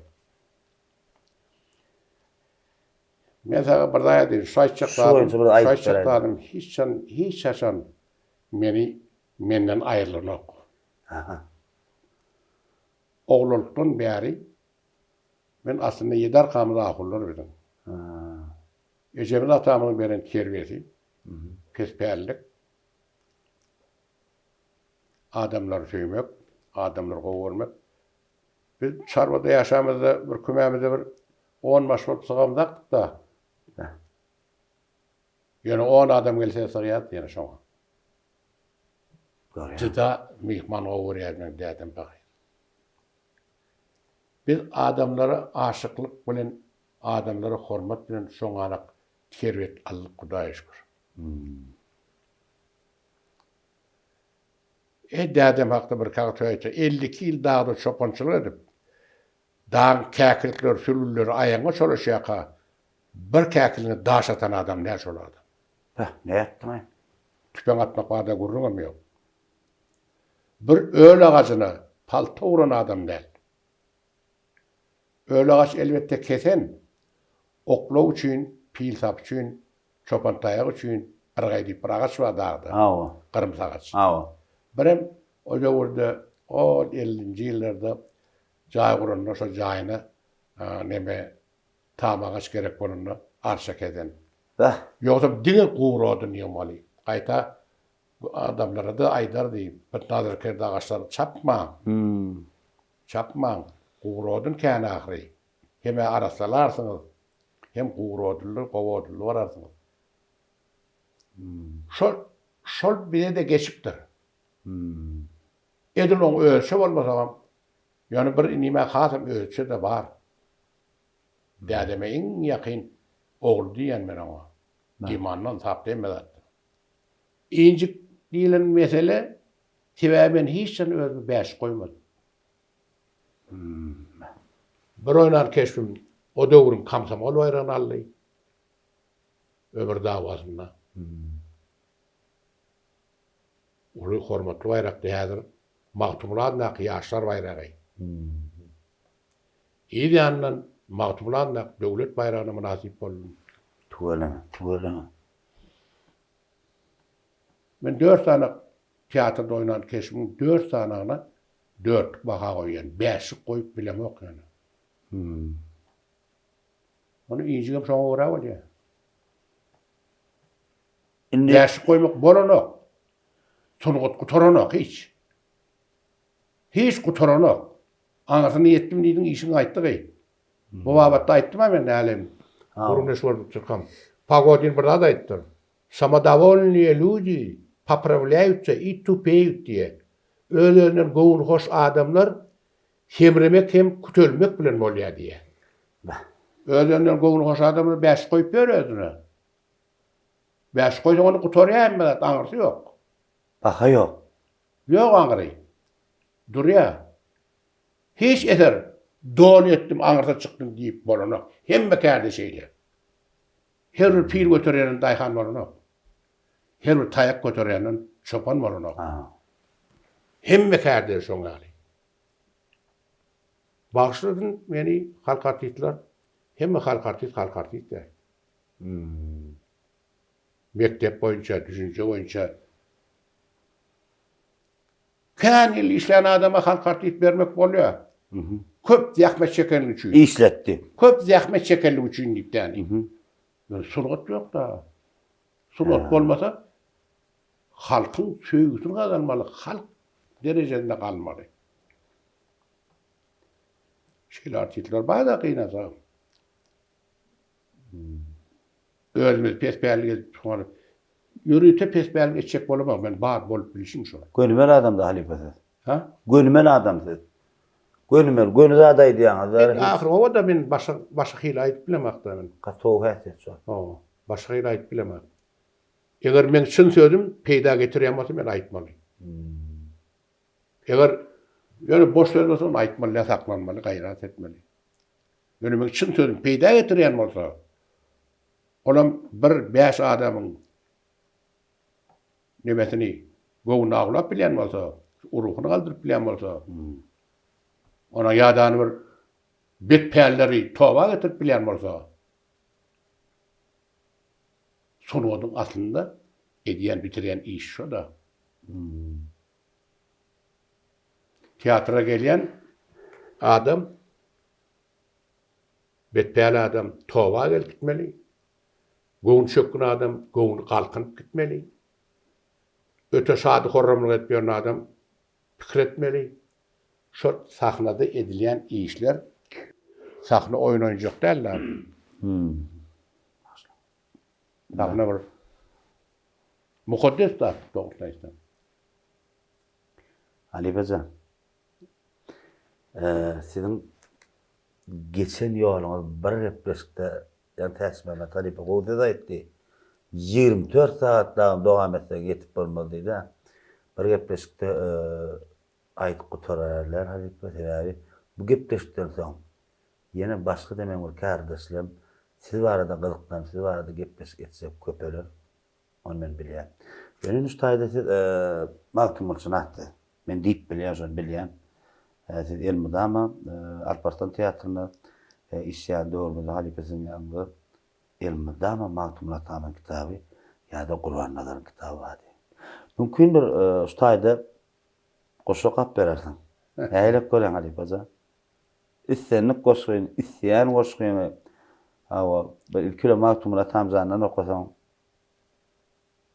Ondan soň Gurban Nazar edipden bir okap berseň.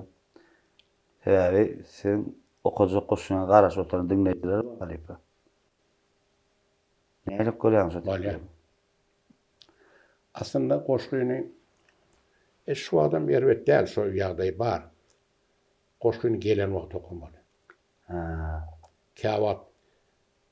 Käwat okap berdiler, ýerde okalaýa da. Mümkin bolsa gelýän bolsa diýdim halife. Şol diýmänler. Eger isteseňiz. Käw neme de aslında goş okumak gaty kyn. Her artistler hemmeden goş okap bilen ok. Hemmemizem şey diýin. Onda da maktumulini okumak juda kyn. Öňrak ministerimiz bilen duşuk bolanda aýtdym men şonu. İksan teklifim var diýdim. Ataylar siz birimle duşa gelen için men gaty şat diýdim, begenen sag bolun diýdim. Birimle gep açyp dursaňyz oý, pikir açyp dursaňyz oý. Ýöne men iksan teklif kän gullap durmaýyn, iksan teklif aýdysym gelýär diýdim. Bile diýdim, sonot adamlaryna diýdim, hudojniklara, ýazgylara, şahyrlara, aktörlara, üçesine de biz neme vilayet teatrlar diýdim. Edil ögoýeneden bolan ýaly, tanabda oğum diýdim. Olar tawdym Qırakda galy diýdim. Ona bir yer etip berseňiz diýdim.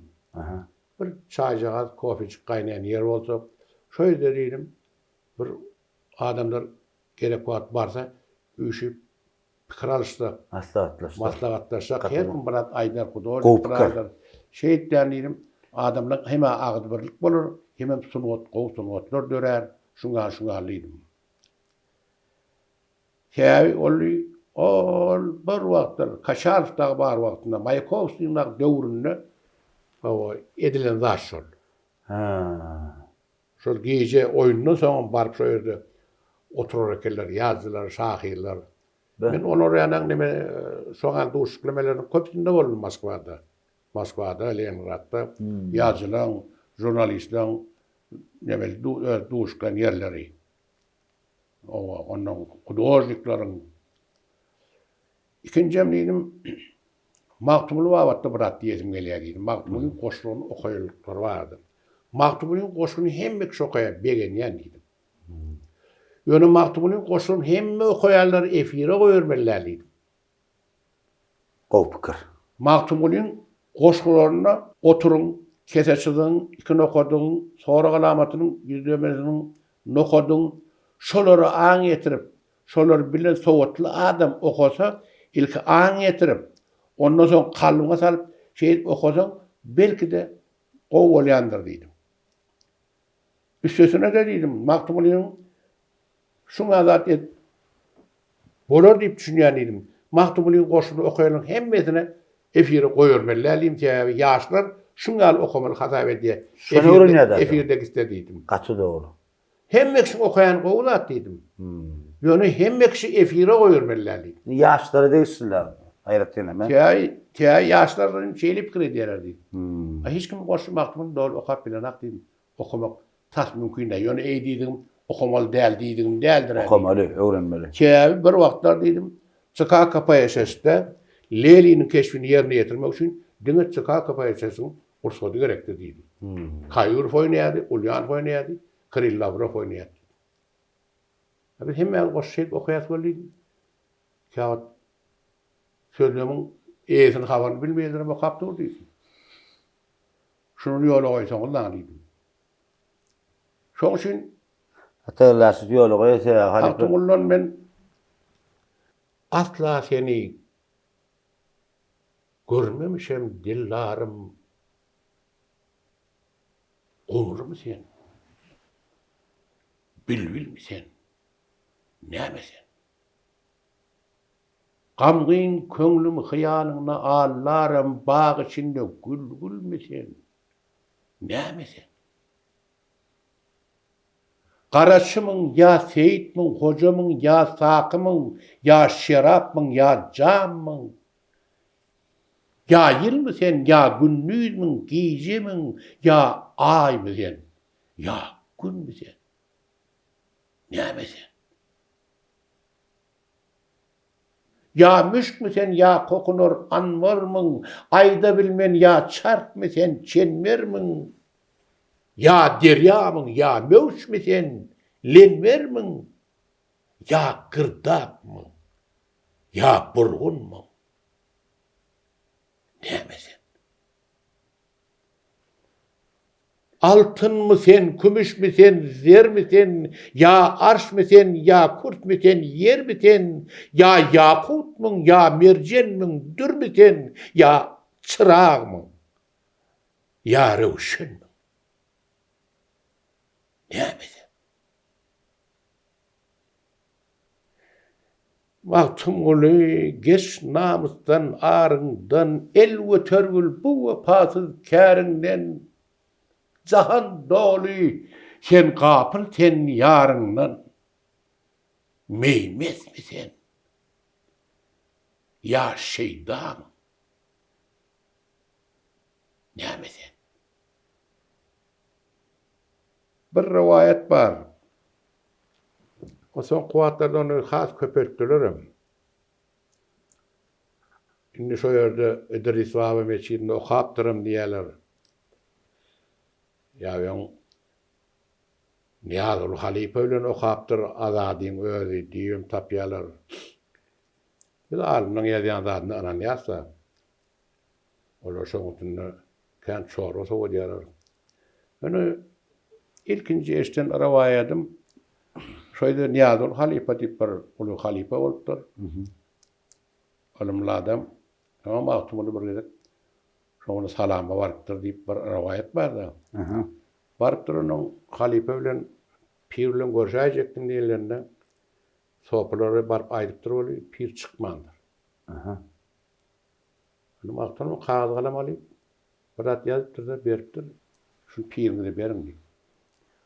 Be. Pir okaptır. Yetin deyiptir. Ha. Yetin bir hal adam değil eken ol. Yeti bilmendir diye. Şimdi hoğun bir nebede ayıttı olur. Təzən tapdırlar.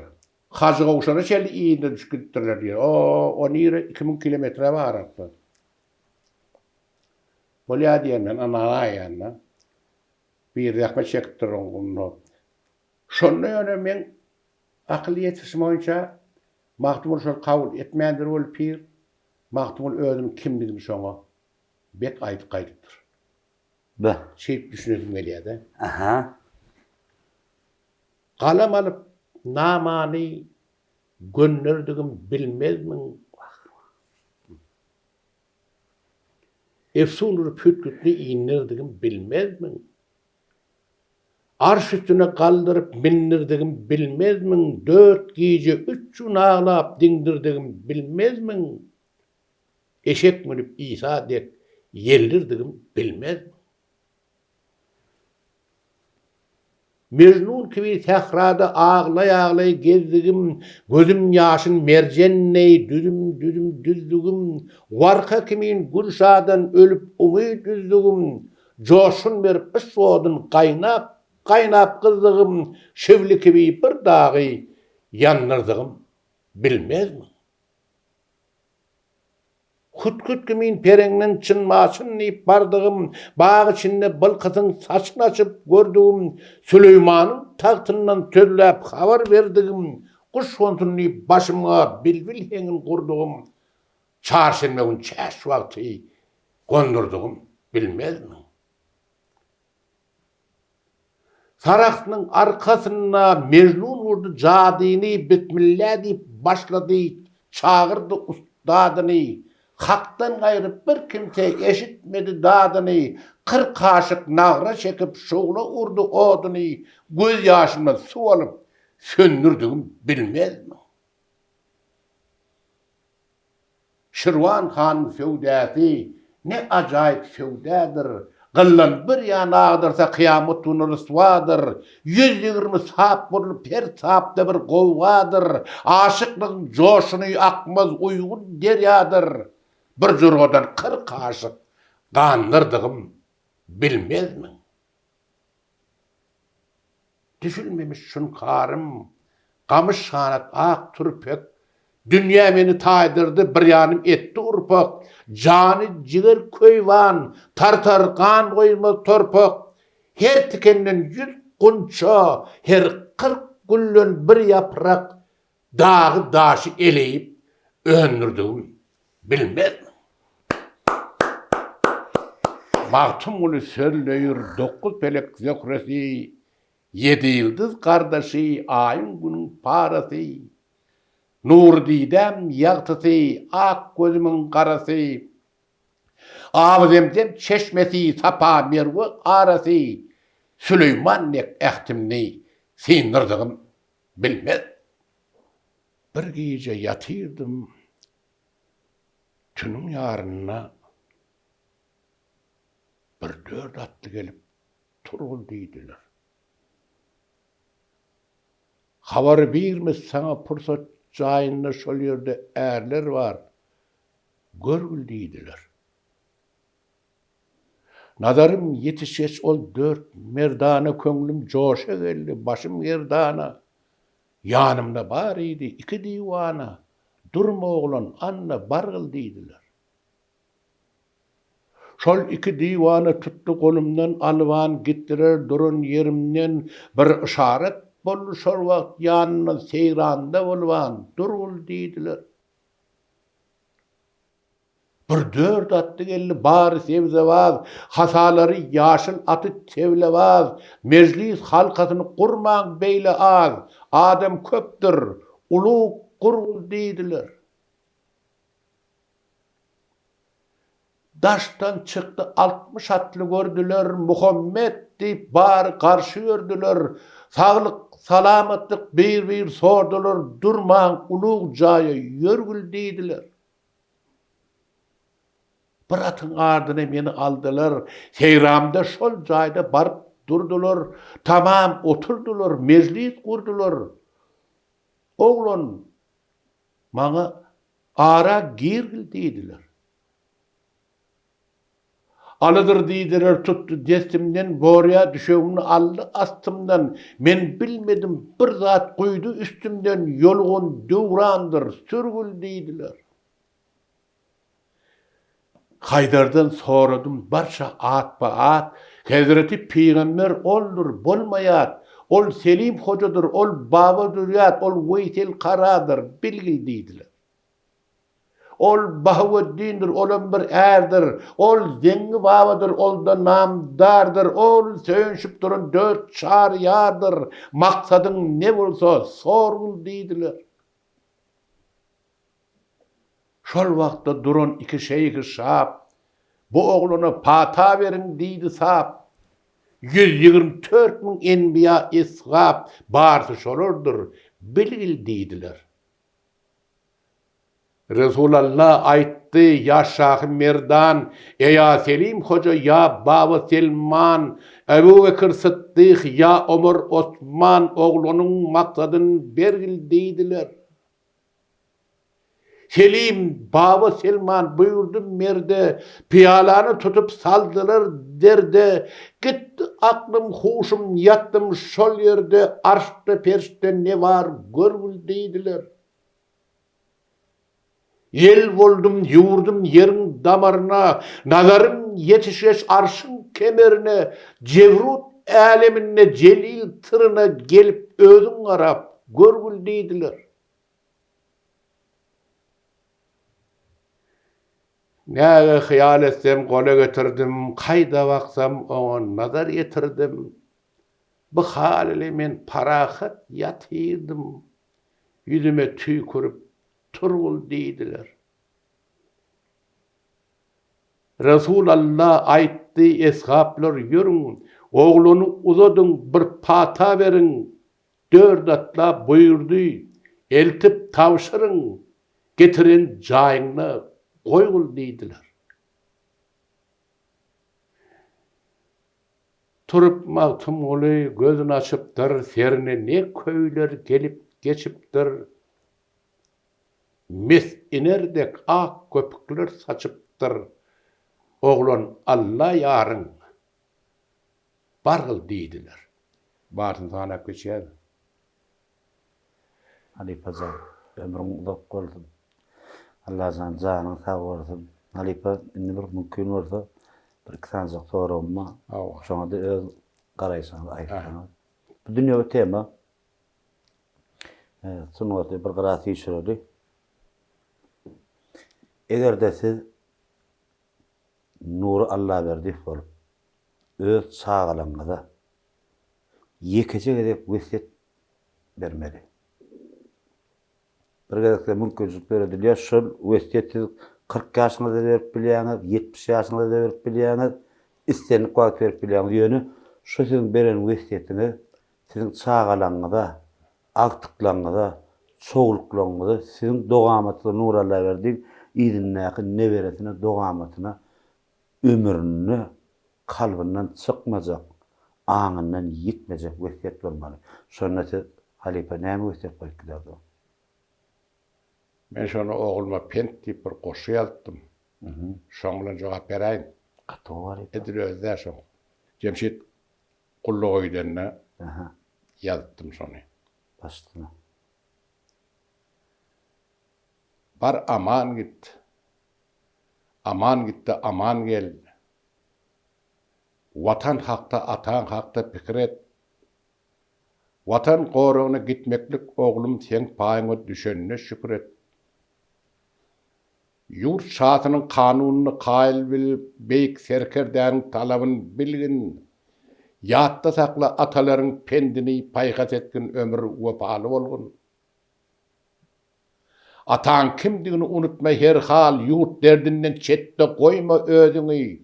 Oğuz atan Gayhan perdendi bu yollarda halaligin duýdugy. Tikelli timişli böwetler kendir. Onu payhas bilen böwsüp geçmeli. Monça bolup yörme bir gerş geçenge çyn perdentler kän dünya açmaly. Geýnegine syýdam gelsin eşigiň, aýagyň kısmatyn geýen ädigin dünýäniň yüzüne hiç zat gerek däl. Bolýamaga şükür seniň bardygyň. Bu ömürde kän eser döretdim. Ekran, sahna hembeleriň gözüne, barnyň içinde yeketäk sentin iň beýik eserim dünýä yüzünde. Birden taýyp gitsem beýuş dünýäden, aglatma käbäňi, mehribanyňy, eýgör naçarlaryň arkada bolup depäňe täj etdin körpe balany. Sap duran ağalaryň bilhoslar, garry ýurtda ýatyr atam mazary, aýlanypdyr ol diýary ýad etme, garaşdyrma käbäm ol intizary. Secdet, seyran etkin dağları, dağlarda eşlersin atalan sesin, danaların çeşmelerine eňek bas, belki doldurursun akıl käsetin. Nenen agryk bal dolmasa käsen, salgym kimin ötüp gitmek dünýeden, bir kişi ýere dolmasa ornuň sana barmak çomollar öň ýeten. Bar aman gel. Uzak ýollar aş. Böwetlerin çarkanlagyny bil oglum.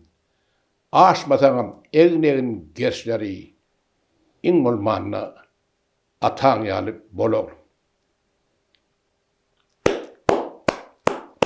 Halipajan, şu wesiýet digen Nuralla berdim öz sagalaryny däli. Bütün ýaşlara, bütün türkmen halkyna sınwa diýişgär bolan haýsy günärde işläýsin. Şu goşguda hemme hatda da Halipajan. Menem şol atlary gözüňe Ömrüňizde okurdun. Bu diňe bir jemşeý daýdan wesiýediň däl. Ähli türkmen halkyna, türkmen goç ýigitlerine aýdalanat ömrüňizde okurdun. Halipajan janyňda bardyn. Halipajan gepleşige soňladyk. Gepleşiň soňuny istenip bir Ben bir mahal ýaşylaryň aýda bir gepleşip berýän ýemaga diýdim. Men ýaşylar bir sagat telewizion. Köpsüne diýdim şolaň. Şonu bermediler. Ýöne sen şu wagtlar özüň başapdyň şuny. Hiç hili han tamaşalyksız. Öz güýjüm bilen. Öz güýjüň bilen. Sen şunuň üçin hem ýalkanarsyň inşallah. Amin. O inim bilen bile şu iş etmiyorsun. Sen beğendirdin beni.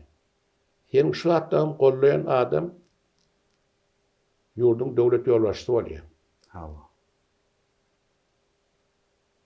Türkmen halkının milli lideri, Yaşlılar Maslahatynyň başlygy, Gahrman arkadağımız var. Gahrman arkadağı serdarımız, hormatly prezidentimiz. Sen şu eserlerini şu ýene zatdan görse senden gaty razy bolar diýjek bolýan. Her kim öz başarýan işini etmeli. İnşallah. Ýurdun behbi üçin, halkyň behbi üçin. Onun üçin janyň sag bolsun, bala şagyň gowan. Bu zatlara itergi berýän, bu zatlara ýol berýän Gahrman arkadağymyzyň, Gahrman arkadagy serdarymyzyň hormatly prezidentiň jallar sag bolsun. Ömürleri uzak bolsun. Bitirýän behbitli beýik işler şüýrem. Budan ýene razylykda şolary köp arzu edesiň gelýär. Jallar sag bolsun. Ýene-ki işlerim arawaş bolup ýurtymyzda ama paraçylykda boldum. Tamam. Sag bol. Halipajan, ömrüň uzak bolsun. Sağlyň sag bolsun. Halipa şu gepleşige çakalyk gollamda sözüm ýokmadyň Halipa sebäbi men siz bilen ýanyňda şäher Dolum teatrda işleşdim.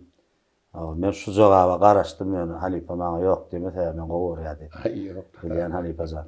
Çanyň tawortun. Şeýle şuň gepleşik aşk uzagrak boldy. Men begenen uzak bolan. Näme üçin? Sebäbi bir terbiýeçilik ähligini hakykda öz aňyrda taryhymyzda da bir esaslarını umman gowzatlar aýdyrlyda. Şu näme üçin? Şuny gelecekki ýaşlaryny, bizden soňky ýaşlarym goý bilsinler. Şuny Medeniyet institutuna girjek ýaş mektep oturup çağalara bara. Şu gepleşigi görseler Medeniyet institutuna gow taýýarlyk baryp bilýärler. Ýalňyşamakmy? Umman geçilenýorum. Sanyň sag bolsun. Halipe ömrüň uzak bolsun. Köpler aýdyp bolar ente. Nisip bolsa ýene geler. Aşan neydi? Ama innikedek gelemde ýöne, innikedek gelemde şu 3 tane kamerany alyp ýökejegini goýjak, öňünde de bir çaýnak çaý, arkaň erkin derejeligi. Ben bilestek gowul ya. Ha, bir gepleşim aşkyr belli bir wagty bar da halipaja. Janyň sag bolsun. Böyle. Allah ýarany bolsun. Allah'ım ömrüň toýlarda geçsin. Sana da sağ ol, sağ ol. Sağaşyklaryň aklyklaryň Öyle bolsun. olmadan, öyle müwesse oldu. Taňra kat. Böyle yani. Ine mehriban vatandaşlar, edi-dilleşler geçilen ýorum täzany bir türkmen sunwatyny, kino sunwatyny, umman teatr sunwatyny men türkmenni hawa eli baýdakly bütün dünýä ýüzünde öz türkmen sunwatyny goran ussa Türkmenistanyň halk artisti Nura Allaberdi bilen Halipajan bilen geçilen ýorum täzany ýazyk. Mehribanlar aşağında pikiriňizi ýazyňyz. Bir näçe haýyş etdiňiz. O Nur diýdi bilen ýazay, Nur Allaberdi bilen ýazay, Halipa bilen ene de haýyşyny gözüňe tuttuk. Elbetde geçilen ýeriniň esasy özün mazmuny, maksady hormatly arkadagy gahrman serdarymyz Halipa şagirt ýoluny uly bir ýola goýdy. Bizim şoň esaslaryp şu hormatly arkadagy gahrman serdarymyz ýola goýan Halipa şagirtlik ýoluny amal edip ene halipalar bilen gepleşik edip goý, şagirtler hem bilsinler diýip halipalar geçen ýol bilsinler diýip şu ýazgyny diýär. Elbetde gonjalarny zar topar bilen toparma köp sag bolsun aýdýan ýigitleri hemmesine oglandan zanlar sag bolsun. Şular ýaly owadyn dünýäni, ajaýyp watany öz türkmen halkyna bagş eden Hazar Kadamyza, arkadagly Haçterdarymyza köp sag bolsun aýdýar. Goý olan zanlar sag bolsun. Elmidama tutumlu işleri mundan beýle arawaşlyklara beslendim. Mehriban vatandaşlar ýene bir insanly aýtsa haýyşyn, komentary ýazyn, öz pikiriňizi ýazyn. Nur däden bir aýdan zatlaryna netije çykardyňyz diýip umyt edýän. Men size ýa, size meniň ýigrenme.